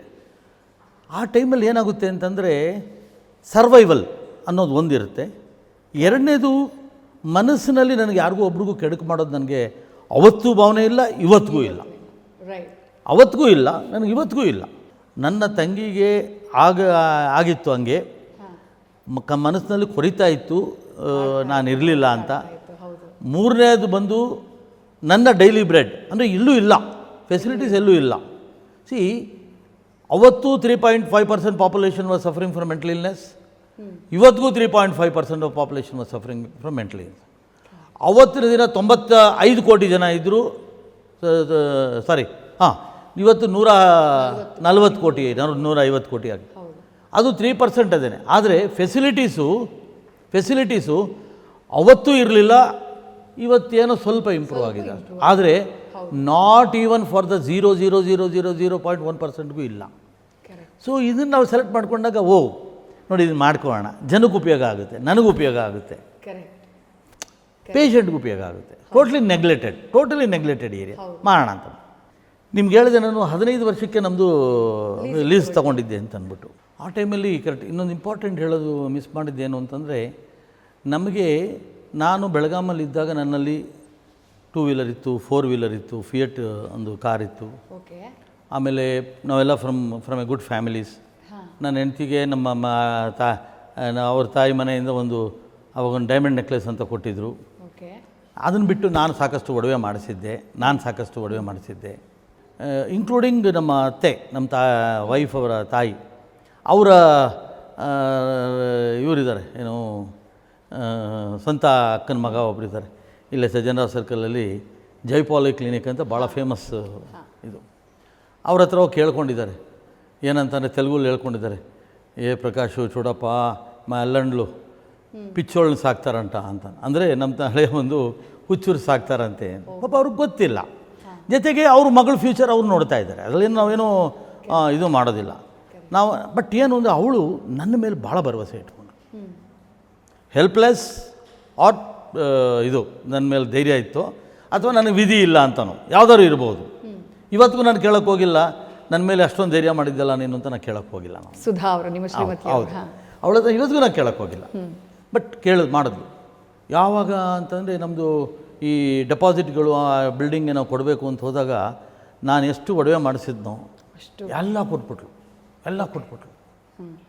ನಮ್ಮ ಇದರಲ್ಲಿ ಆ ಥರದ್ದೆಲ್ಲ ಇಲ್ಲವೇ ಇಲ್ಲ ಆ್ಯಕ್ಚುಲಿ ಹೇಳಬೇಕು. ಆ ಪರಿಸ್ಥಿತಿ ಬಂತು. ಅದು ಆಮೇಲೆ ಅವ್ರ ಮನೆಯಿಂದ ಏನು ಮಾಡಿಸಿದ್ರಲ್ಲ, ಒಂದು ಡೈಮಂಡ್ ನೆಕ್ಲೆಸ್, ಅದು ಮಾತ್ರ ಇಡಿಸ್ಕೊಂಡಿದ್ದೆ ನಾನು. ಬೇಡಪ್ಪ, ಅದು ಹಂಗೆ ಇರಲಿ, ನಿಮ್ಮ ಅಪ್ಪ ಅಮ್ಮ ಕೊಡಿಸಿರೋದು ಅಂತೇಳಿ ಅದು ಮಾಡಿದ್ದೆ. ಅದಾದಮೇಲೆ ನಂದು ಕಾರ್ ಇತ್ತು. ಫಸ್ಟ್ ಕಾರ್ ಸೇಲ್ ಮಾಡಿದ್ದೆ ನಾನು. ಆ್ಯಕ್ಚುಲಿ ಫಸ್ಟ್ ಸೇಲ್ ಮಾಡಿದ್ದೆ ಕಾರು. ಆಮೇಲೆ ನಾವು 2 ವೀಲರ್ಲೇ ಬರೋವು. ಇವತ್ತಿಗೂ ನನ್ನ ವೈಫ್ ಹೇಳ್ತಾಳೆ ಇವಾಗಲೂ, ಆ ದಿನಗಳೇ ನೋಡಿರಲ್ಲ ನಾವು. ನಮ್ಮದು JP ನಗರ್ 5th ಫೇಸಲ್ಲಿ ಮನೆ ಇತ್ತು, ಕೋಣನಕುಂಟೆ ಕ್ರಾಸಲ್ಲಿ ನಮ್ಮದು ಯೂನಿಟ್ ಇತ್ತು. There are some times even ವಾಕಲ್ಲಿ ಬಂದಿದ್ದಾಳೆ ಅವಳು. ಆಯಿತಾ? ಯಾಕೆ ಹೇಳ್ತೀನಿ ಅಂತಂದರೆ, ನಾವು ಬಿಡಬಾರ್ದು. ಅಲ್ಲಿಂದ ಅಲ್ಲಿ ಬರಬೇಕಾದ್ರೆ ನಮಗೆ ಅವಾಗೆಲ್ಲ 30 ರೂಪಾಯಿ ಆಟೋ ಇದಿರ್ತಾಯಿತ್ತು. ಆ 30 ರೂಪಾಯಿಗೆ ಏನಾದ್ರು ಒಂದು ತರಕಾರಿ ತರ್ಬೋದು, ಏನಾದ್ರು ತರ್ಬೋದು. ನಮ್ಮ ರೆಸಿಡೆನ್ಸ್ ಇದ್ದಿದ್ದು 5 ಜನ 6 ಜನ ಇರ್ತಾಯಿದ್ರು ಅಂತ. ಆ ಮಟ್ಟಕ್ಕೆ ನಮ್ಮದು ಮಾಡ್ಕೊಂಡು ಬಂದಿದ್ದು. ಆದರೆ ನಾವು ಅನೌನ್ಸ್ ಮಾಡ್ತಾ ಇದ್ದ ತಕ್ಷಣವೇ ಎಲ್ಲ ಕಡೆಯಿಂದನೂ ಪ್ರೊಫೆಷನಲ್ಸ್ ಯಾರು ನೀವು ಇಲ್ಲ ಸರಿಯಾಗಿಲ್ಲ, ಇದು ಇದು ಈ ಕಾನ್ಸೆಪ್ಟೇ ಒಳ್ಳೆಯದಲ್ಲ. ನಮ್ಮ ಟೈಟಲ್ ನಮ್ಮದು ಹೋಮ್ ಅವೇ ಫ್ರಮ್ ಹೋಮ್ ಅಂತಲೇ ಇತ್ತು ನಮ್ಮದು. ಅದೇ ಥರ ಕೊಟ್ಟಿದ್ದೀವಿ. ಆವತ್ತು ನಾವು ಮಾಡಿದಾಗ 15 ವರ್ಷಕ್ಕೆ ಅಂತ ನಾವು ತೊಗೊಂಡಿದ್ದು. ಫಸ್ಟು ಅಡ್ಮಿಷನ್ ಆಗಿದ್ದೆ ನಮ್ಗೆ ಬಾಂಬೆಯಿಂದ ಆಗಿದ್ದು ನಮಗೆ. ಓಕೆ, ಆಯಿತಾ. ನಮಗೆ ಅದ್ರ ಬ್ಯಾಕ್ಗ್ರೌಂಡ್ ಬಗ್ಗೆ ಇಲ್ನೆಸ್ ಬಗ್ಗೆ ನಮಗೆ ಇದಿಲ್ಲ ಅವಾಗಿದ್ದಿದ್ದು. ಆ ಟೈಮಲ್ಲಿ ಅವರು ಅಲ್ಲಿಂದನೇ ಅಡ್ಮಿಷನ್ಸ್ ಸ್ಟಾರ್ಟ್ ಆಗೋಯ್ತು ನಮಗೆ. ಬಾಂಬೆ, ಪುಣೆ, ಒಬ್ಬರಿಂದ ಒಬ್ಬರಿಗೆ. ಹೆಂಗೆ ಯಾವುದಾದ್ರು ಒಂದು ಹೋದಾಗ ಒಂದು ರೆಸ್ಟೋರೆಂಟ್ಗೆ ಹೋಗ್ತೀವಿ, ಅಲ್ಲಿ ಚೆನ್ನಾಗಿತ್ತು ಅಂದರೆ ಅಲ್ಲಿ ಚೆನ್ನಾಗಿದೆ ಅಂತ ಹೇಳಿ ಹಂಗೆ ಮಾರ್ಕೆಟಿಂಗ್ ಆಗಿಬಿಡುತ್ತೆ. ನಮ್ದು ಹಂಗೆ ಮಾರ್ಕೆಟ್ ಆಗೋಯ್ತು. ನನ್ನ ಮಗ ಎಲ್ಲಿ ನಿನ್ನ ಮಗ ಅಷ್ಟೊಂದು ಗಲಾಟೆ ಮಾಡ್ತಾ ಇದ್ದನಲ್ಲ, ಇಲ್ಲಿ ಕಾಣಿಸ್ತಾನೆ ಇಲ್ವಲ್ಲ ಇವಾಗ ಅಂತಂದರೆ, ಇಲ್ಲ ನಾನು ಬೆಂಗಳೂರಲ್ಲಿ ಕಡಬಂಸ್ ಬಿಟ್ಟಿದ್ದೀನಿ. ಏನು ಕಡಬಂಸ್ ಅಂದರೆ ಏನು? ಅವಾಗ ವೆಬ್ಸೈಟ್ ಇರಲ್ಲ, ಮತ್ತೊಂದು ಇರಲ್ಲ, ಏನೂ ಇರಲಿಲ್ಲ. ಬಾಯಿಂದ ಅವಾಗ ಬಂದಿತ್ತು. ಮುಂಚೆ ಮನೆಯಲ್ಲಿ ಟ್ರೀಟ್ ಮಾಡ್ತೀರಿ? 3 ಜನ ಇದ್ದರು ನಮ್ಮ 3 ಜನ 6 ತಿಂಗಳಿದ್ರು. ಅದ್ರ ಬಗ್ಗೆ ನಾಲೆಜ್ ಇರಲಿಲ್ಲ. ಬಟ್ ಇಲ್ಲ, ಆದರೆ ನಾವು ಏನು ಅಂದರೆ ಬಿಗಿನಿಂಗಲ್ಲಿ ಇದ್ದರೂ ಸಹ ನಾಲೆಡ್ಜ್ ಇಲ್ಲದೆ ಹೋದ್ರೂ ನಾವೇನು ಮಾಡೋದು, ಸೈಕ್ಯಾಟ್ರಿಸ್ಟ್ ಹತ್ರ ಕರ್ಕೊಂಡೋಗು, ಅಧ್ಯಯನ ಮಾಡ್ತೀರಿ. ಎಲ್ಲ ಸೈಕ್ಯಾಟ್ರಿಸ್ಟ್ ಹತ್ರ ಕರ್ಕೊಂಡೋಗಿ ಅವ್ರು ರಿವ್ಯೂ ಮಾಡಿಸಿ ಫಸ್ಟ್ ಬಿಗಿನಿಂಗಲ್ಲಿ ಅವ್ರಿಗೂ ಏನಪ್ಪ ಎಲ್ಲೋ ಬಿಟ್ಟಿದ್ದೀವಿ. ಅವ್ರಿಗೂ ಪಾಪ ದೇವರ್ ಆಲ್ಸೋ ಹೆಲ್ಪ್ಲೆಸ್. ಪೇಷಂಟ್ಗಳ ತಾಯಿ ಪೇರೆಂಟ್ಸ್ ಬಿಟ್ಟಾಗ ಅವರು ಹೆಲ್ಪ್ಲೆಸ್ಸು, ಏನು ಮಾಡೋದು ಅಂತ. ಆದರೆ ಅವರು ಡಾಕ್ಟರ್ ಹತ್ರ ಕರ್ಕೊಂಡು ಹೋಗೋದು, ನಾವು ಜೊತೆ ಹೋಗ್ತಾ ಇದ್ದಿದ್ದು, ಕರ್ಕೊಂಡೋಗಿ ನಾವು ವಾಪಸ್ ಬರೋನು. ಮತ್ತು ಹಂಗೆ ಒಂದು 6 ತಿಂಗಳು ಮನೆಗೆ ಸಾಕಿದ್ದೀವಿ ನಾವು. 5 ತಿಂಗಳು 6 ತಿಂಗಳು ಇರಬೇಕು ನಾವು. ಅದಾದಮೇಲೆ ನಮ್ದು ಅಷ್ಟೊಂದು ಬಿಲ್ಡಿಂಗ್ ರೆಡಿ ಆಯಿತು ನಮಗೆ. ಹೇಳಿದ್ನಲ್ಲ ನಿಮಗೆ, ಇವೆಲ್ಲ ಒಡವೆ ಮಾರಾಟ ಮಾಡಬೇಕಾಗಿ ಬಂತು, ಇದು ಬಂತು, ಎಲ್ಲ ಮಾಡಿ ಬಿಲ್ಡಿಂಗ್ ರೆಡಿ ಆಯಿತು. ಅಲ್ಲಿಂದ ಬಂದ ಮೇಲೆ ಏನಾಯಿತು, ಅಡ್ಮಿಷನ್ಸು ಆಯಿತು. ಅದರಲ್ಲಿ 92 ನವಂಬರ್ ನಮ್ಮದು ಇನಾಗ್ರೇಷನ್ ಆಗಿದ್ದು. 93 ಮೇನಲ್ಲಿ ನಮ್ಮದು ಆ್ಯಕ್ಚುಲಿ ಫಂಕ್ಷನಿಂಗ್ ಸ್ಟಾರ್ಟ್ ಆಗಿದ್ದು. ಆಮೇಲೆ ಬರೋಕ್ಕೆಲ್ಲ ಶುರುವಾದಾಗ ಏನಾಗಿತ್ತು ಅಂತಂದರೆ, ಫಾರ್ ಯುವರ್ ಇನ್ಫಾರ್ಮೇಷನ್, ಅವತ್ತು ನನ್ನ ಟೈಮ್ ಚೆನ್ನಾಗಿತ್ತು, ನಮ್ಮ ಪೇಷಂಟ್ಸ್ ಅವರ ಅಂದರೆ ರೆಸಿಡೆಂಟ್ಸ್ ಅವರ ಫ್ಯಾಮಿಲೀಸ್ದು ಬ್ಲೆಸ್ಸಿಂಗ್ಸ್ ಇತ್ತು, ನಮ್ಮ ರೆಸಿಡೆಂಟ್ಸ್ ಫ್ಯಾಮಿಲೀಸ್ ಬ್ಲೆಸ್ಸಿಂಗ್ಸ್ ಇತ್ತು. ಏನು ಮಾಡಿದ್ರು 1.5 ಇಯರಲ್ಲಿ ನಮ್ಮದು ಫುಲ್ ಆಗೋಯ್ತು. 75 ಜನ ಫುಲ್ ಆಗೋಯ್ತು. That was a time. ಆ 95 ಇದರಲ್ಲೇ ನಾವು ನಮ್ಮದು ಈ ಗುಳುಕಮಲೆ ಅಂತ ಒಂದು ಜಾಗದಲ್ಲಿ ನಾವು ಫಸ್ಟು 5 ಎಕರೆ ಜಾಗ ತಗೊಂಡು, it was like A forest. ನಮ್ಗೆ ಹೆಂಗೆ ಬೇಕಾಗಿತ್ತು ಅಂದರೆ ಅವೇ ಫ್ರಮ್ ಸಿಟಿ ಇರೋಣ ಅಂತ ಬಂದು ನಾವು, ಆಗಿರಲಿ ಅವೇ ಫ್ರಮ್ ಸಿಟಿ ಇರೋಣ ಅಂತ. ಆಮೇಲೆ ಮಾಡಿದ್ವು, ಎಲ್ಲ ಮಾಡಿದ್ವು. ಆಮೇಲೆ ಅದೇ ಟೈಮಲ್ಲೇ ನಮ್ಮದು ಇದ್ರ ಇನಾಗ್ಯುರೇಷನ್ನು, ರೋಡ್ ಇರಲಿಲ್ಲ ಕರೆಕ್ಟಾಗಿ. ಯಾವುದೋ ನಮ್ಮ ಕಗ್ಲಿಪುರದಿಂದ ಗುಳಕಮಲೆಗೆ ನಮ್ಗೆ ರೋಡ್ ಇರಲಿಲ್ಲ. ಆ ಟೈಮಲ್ಲಿ ಏನಾದ್ರು ಒಂದು ಚೆನ್ನಾಗಿ ವ್ಯವಸ್ಥೆ ಆಗಬೇಕಲ್ಲ. ನಾವಂತೂ ರೋಡ್ ಮಾಡೋಕ್ಕಾಗಲ್ಲ, ನಮ್ಮ ಥರ ಗೌರ್ಮೆಂಟು ಅಲೋ ಮಾಡಲ್ಲ, ಜೊತೆಗೆ ನಮ್ಮ ದುಡ್ಡು ಇಲ್ಲ ಆ 2.5 ಕಿಲೋಮೀಟರ್ ರೋಡ್ ಹಾಕೋದಕ್ಕೆ ಅಂತ. ಆ ಟೈಮಲ್ಲಿ ನಾವು ಜಯಂತ್ ಪಟೇಲ್ ಅವರು ಚೀಫ್ ಮಿನಿಸ್ಟರ್ ಆಗಿದ್ದರು. ಅವ್ರನ್ನ ಇನಾಗ್ರೇಷನ್ ಕರೆದ್ವು. ಅವ್ರಿಗೂ ಈ ಕಾನ್ಸೆಪ್ಟ್ ಬಂದು ಭಾಳ ಇಷ್ಟ ಆಯಿತು. ಏನು ಇಂಥದ್ದು ಮಾಡ್ತಾಯಿದ್ರು ಅಂತ. ಜಯಂತ್ ಪಟೇಲ್ ಅವರು ಬಂದು ಇನಾಗ್ರೇಟ್ ಮಾಡಿದ್ದವರು. ಜಯಂತ್ ಪಟೇಲ್ ಅವರು, ಕುಮಾರಸ್ವಾಮಿ ಅವರು, ಸೋಮಣ್ಣ ಅವರು. ಆಗಿನ್ನೂ ಈ ಬಿಲ್ಡಿಂಗ್ ಕಂಪ್ಲೀಟಾಗಿ ರೆಡಿ ಇರಲಿಲ್ಲ. 2 ಬಿಲ್ಡಿಂಗ್ ಆಗಿತ್ತು. ಮೇಯ್ನಾಗಿ ಒಂದು ಡೈನಿಂಗ್ ಹಾಲ್, ಫುಡ್ ಇದು ಅದು ರೆಡಿ ಆಗಿತ್ತು. ಒಂದು ರೆಸಿಡೆನ್ಷಿಯಲ್ ಬ್ಲಾಕ್ ರೆಡಿ ಇತ್ತು. ಕೋಣನಕುಂಟೆಯಿಂದ ಎಲ್ಲರೂ ಇಲ್ಲಿಗೆ ಶಿಫ್ಟ್ ಮಾಡಿದ್ವಿ ನಾವು. ಇಲ್ಲಿ ಇದಕ್ಕೆ ಇಲ್ಲಿ ನಮ್ಮ ಕಗ್ಲಿಪುರ ಗುಳುಕಮಲೆ ಇದಕ್ಕೆ ಮಾಡಿದ್ವಿ. ಇದ್ರ ಇನಾಗ್ರೇಷನ್ ಅವ್ರನ್ನ ಕರೆದಿದ್ವಿ ನಾವು. ಅವಾಗ ಏನಾಯಿತು ಅಂದರೆ, ರೋಡು ನಾವೇನು ನಮ್ಮ ಅಪ್ಲಿಕೇಶನ್ನೇ ಬೇಕಾಗಿರಲ್ಲ ಅವರಿಗೆ. ಯಾವಾಗ CM ಬರ್ತಾರೆ, MP ಬರ್ತಾರೆ, ಇವೆಲ್ಲ ಇತ್ತು ಅಂತ ರೆಡಿ ಆಗೋದು, ಆಟೋಮೆಟಿಕ್ ರೆಡಿ ಆಗುತ್ತೆ. ಸೊ ಇದು ಭಗವಂತನ ಇಚ್ಛೆ, ಇದನ್ನು ಖಂಡಿತವಾಗ್ಲೂ ಭಗವಂತನ ಇಚ್ಛೆ. ಸೊ ಅದಾದಮೇಲೆ ನಾವು ಫಸ್ಟ್ ಮಧ್ಯದಲ್ಲಿ ಏನು ಅಂದರೆ 93 ಮೇ ಹೇಳ್ತಾ ಇದ್ದೆ ಅವಾಗ ಬಂದರು ಅಂತ. ನಮ್ಮಲ್ಲಿ ನಾವೇನು ಮಾಡಿದ್ವಿ, ಮೆಂಟಲಿ ರಿಟಾರ್ಡೆಡ್ ಅವ್ರು ಮಾತ್ರ ನಾವು ತೊಗೊಳ್ಬೇಕು ಅಂತ ಮಾಡಿದ್ವಿ ನಾವು. ಬುದ್ಧಿ ಮಾಂದ್ಯತೆ ಇರೋರು ಮಾತ್ರ ತಗೋ. ಯಾಕೆ ನನಗೆ ಬುದ್ಧಿ ಮಾಂದ್ಯತೆ ಇರೋದು ಮಾತ್ರ ಅನುಭವ ಇತ್ತು ನನಗೆ, ಮೆಂಟಲಿ ಇರಲಿಲ್ಲ. ಮೆಂಟಲಿ ಇಲ್ಲಿ ತೊಗೊಳ್ಬೇಕು ಅಂದರೆ ಒಂದು ಸೈಕಾಲಜಿ ಇದು ಬ್ಯಾಕ್ಗ್ರೌಂಡ್ ಇರೋದು. ಆ ಟೈಮಲ್ಲಿ ಸರಸ್ವತಿ ಅಂತ ಒಬ್ಬರು ನಮ್ಮಲ್ಲಿ ಅವಾಗ ತಾನೇ ಜಾಯಿನ್ ಆದರು. From a very good family, very good lady. And ಅವಾಗ ಅವ್ರದ್ದು ಸೈಕಾಲಜಿ ಕಂಪ್ಲೀಟ್ ಆಗಿತ್ತು. She has joined us as a ಕೌನ್ಸಿಲರ್ಗೆ ಜಾಯಿನ್ ಆಗಿತ್ತು ಫಸ್ಟು. ಅಲ್ಲಿಂದ ನಿಲ್ಲೇ ಇಲ್ಲ ನಮ್ಮ ಗ್ರೋತು. ಒಬ್ಬರು ಪ್ರೊಫೆಷ್ನಲ್ಸ್ನ ಕೆಲಸಕ್ಕೆ ತಗೊಳ್ಳೋದ್ರಲ್ಲಿ ಇರ್ಬೋದು, ರೆಸಿಡೆಂಟ್ಸ್ಗೆ ಫೆಸಿಲಿಟೀಸ್ ಕೊಡೋದೆಲ್ಲ ಇರ್ಬೋದು. ಒಂದು ಲೆಕ್ಕದಲ್ಲಿ ಹೇಳಬೇಕು, ನನಗಿಂತ ಒಂದು 2 ಸ್ಟೆಪ್ ಮುಂದೆ ಅವರಿಗೆ ಕಾಳಜಿ ಇತ್ತು, ಯಾರಿಗೆ ರೆಸಿಡೆಂಟ್ಸ್ ಬಗ್ಗೆ. ಸೊ ಅಲ್ಲಿಂದ ಹಂಗೆ ನಮ್ಮ ಜರ್ನಿ ಹಂಗೆ ಒಂದು ಇದಾಯಿತು. 95 ಇಲ್ಲಿ 97ಗೆ ಮೂವ್ ಆದವು. ಯಾಕೆಂದ್ರೆ 99ಗೆ ಡಾಕ್ಟರ್ ಚನ್ನಬಸವಣ್ಣ ಅವ್ರು ಬಂದರು. ಈ was as A farmer director of NIMHANS, first vice chancellor of NIMHANS. ಅಲ್ಲಿ ರಿಟೈರ್ ಆಗ್ತಾ ಇದ್ದ ತಕ್ಷಣ ಇಲ್ಲಿ ನಮ್ಮ ಹತ್ರ joined as A medical director ಬಂದರು. ಹಾಗೆ ಅದಾದಮೇಲಂತೂ ನಮಗೆ ಎಲ್ಲೂ ನಾವು ನಿಲ್ಲಿಸೋಕ್ಕೆ ಆಗಿಲ್ಲ ನಮ್ಮ ಕೈಯಲ್ಲಿ. ಅದಾದ ನಂತರ ಪ್ರೊಫೆಷನಲ್ಸ್ ಜಾಸ್ತಿ ಇನ್ವಾಲ್ವ್ ಆಗ್ತಾ ಬಂದರು. ಎಲ್ಲದಕ್ಕಿಂತ ಮುಖ್ಯವಾಗಿ ಅದೇ ಟೈಮಲ್ಲೇ ನನ್ನ ಮಗ ದೊಡ್ಡವನು ಸಂದೇಶ್ ಕಡಬಮ್ ಅಂತ, ನಾವು who is the present and all ಎಂಟಿಟೀಸ್ಗೆ ಈಸ್ ದ ಮ್ಯಾನೇಜಿಂಗ್ ಡೈರೆಕ್ಟರ್. ಅವನು ಬಂದ ಅಲ್ಲಿ UK ಯಲ್ಲಿ ಅವನು MBA ಇನ್ ಫೈನಾನ್ಸ್ ಮಾಡಿದ್ದ, MBA ಇನ್ ಏನು ಹೆಲ್ತ್ ಕೇರಲ್ಲಿ ಮಾಡ್ಕೊಂಡು ಬಂದ ಅವನು ವಾಪಸ್ಸು. ಅದು ಬಂದ ಮೇಲೆ ನಮ್ಮದು ಮೊದಲು ಬರೀ ಲಾಂಗ್ ಟರ್ಮ್ ಅಂತ ಇರ್ತಾಯಿತ್ತು, ಆಮೇಲೆ ಶಾರ್ಟ್ ಟರ್ಮ್ ಅಂತ ಶುರುವಾಯಿತು. ಅಂದರೆ ಬರೋದು 20 ಡೇಸ್ ಇರೋದು, 3 ತಿಂಗಳಿರೋದು, 6 ತಿಂಗಳಿರೋದು, ಹಿಂಗೆ ಇದು ಮಾಡಿಕೊಂಡು ಡಿಸ್ಚಾರ್ಜ್ ಮಾಡ್ಕೊಂಡು ಹೋಗೋವಂಥದ್ದು ಎಲ್ಲ ಟೋಟಲಿ ಫುಲ್ಲಿ ಪ್ರೊಫೆಷನಲ್ ಮಾಡಿ ಒಂದು ಇವತ್ತು ನಮ್ಮಲ್ಲಿ ಸೈಕಾಲಜಿಸ್ಟ್ಗಳು ಮತ್ತು ಕೌನ್ಸಿಲರ್ಸೇ ಒಂದು ಸುಮಾರು ಒಂದು 60-70 ಜನ ಇದ್ದಾರೆ. Nowhere in India. ಇವತ್ತೇನು ಹೆಗ್ಗಳಿಕೆ ಏನು ಅಂತಂದರೆ, ಎಷ್ಟು ರಾಜ್ಯಪಾಲರು ಬಂದಿದ್ದಾರೋ, ನಾವು ಓಪನ್ ಮಾಡಿದಾಗಲಿಂದ ನಮ್ಗೆ ಅಲ್ಲಿಂದ ಇಲ್ಲಿವರೆಗೂ ಎಷ್ಟು ಜನ ರಾಜ್ಯಪಾಲರು ಬಂದಿದ್ದಾರೋ ಅಷ್ಟು ಜನ they have visited our place, they have appreciated. ಎಲ್ಲ ಒಳ್ಳೇದು ಮಾಡ್ತಾಯಿದ್ದೀರಾ, ಮಾಡಿ ನಿಮ್ಮ ಕಡೆ ಸರ್ಕಾರದಿಂದ ಏನು ಬೇಕು ಮಾಡ್ತೀವಿ ಅಂತ. ಈಗ ಎಲ್ಲೆಲ್ಲಿ ಕಡಬಮ್ಸ್ ಇದೆ, ಎಷ್ಟು ದೇಶದ ಯಾವ ಭಾಗದಲ್ಲಿ ಅಂತ ಹೇಳಿ? ಈಗ ನಮ್ಮದು ಹೈದ್ರಾಬಾದಲ್ಲಿದೆ. ಹೈದ್ರಾಬಾದಲ್ಲಿ ಹಾಸ್ಪಿಟಲ್ ಸೆಟಪ್ ಇದೆ. Hospital and rehab both long term ಇದ್ರ ಥರ ಒಂದು ಮಾಡಿದ್ದೀವಿ. ಗಚ್ಚಿಬಲಿ ಅಂತ ಒಂದು ಏರಿಯಲ್ಲಿ ಮಾಡಿದ್ದೀವಿ. ಇನ್ನೊಂದು ಮಾಲ್ಡೀವ್ಸಲ್ಲಿದೆ, ಮಾಲ್ಡೀವ್ಸಲ್ಲಿ ಒಂದಿದೆ, ಅದು ಸಹ ಹಾಸ್ಪಿಟಲ್ ಸೆಟಪ್. ಅಲ್ಲೇನು ಅಂತಂದರೆ ಇನ್ಫ್ರಾಸ್ಟ್ರಕ್ಚರು ಎಲ್ಲ ಅವರೇ ಪ್ರೊವೈಡ್ ಮಾಡಿದ್ದಾರೆ. ವಿ ಆರ್ ಪ್ರೊವೈಡಿಂಗ್ ನಮ್ಮದು ಇದು ಕೊಟ್ಟಿದ್ದೀವಿ ನಾವು, ಏನಂತಾರೆ ಪ್ರೊಫೆಷನಲ್ಸ್ನ ಪ್ರೊವೈಡ್ ಮಾಡೋದು ಅವರು ಒಂದು ಇದು ಕೊಟ್ಟಿದ್ದೀವಿ.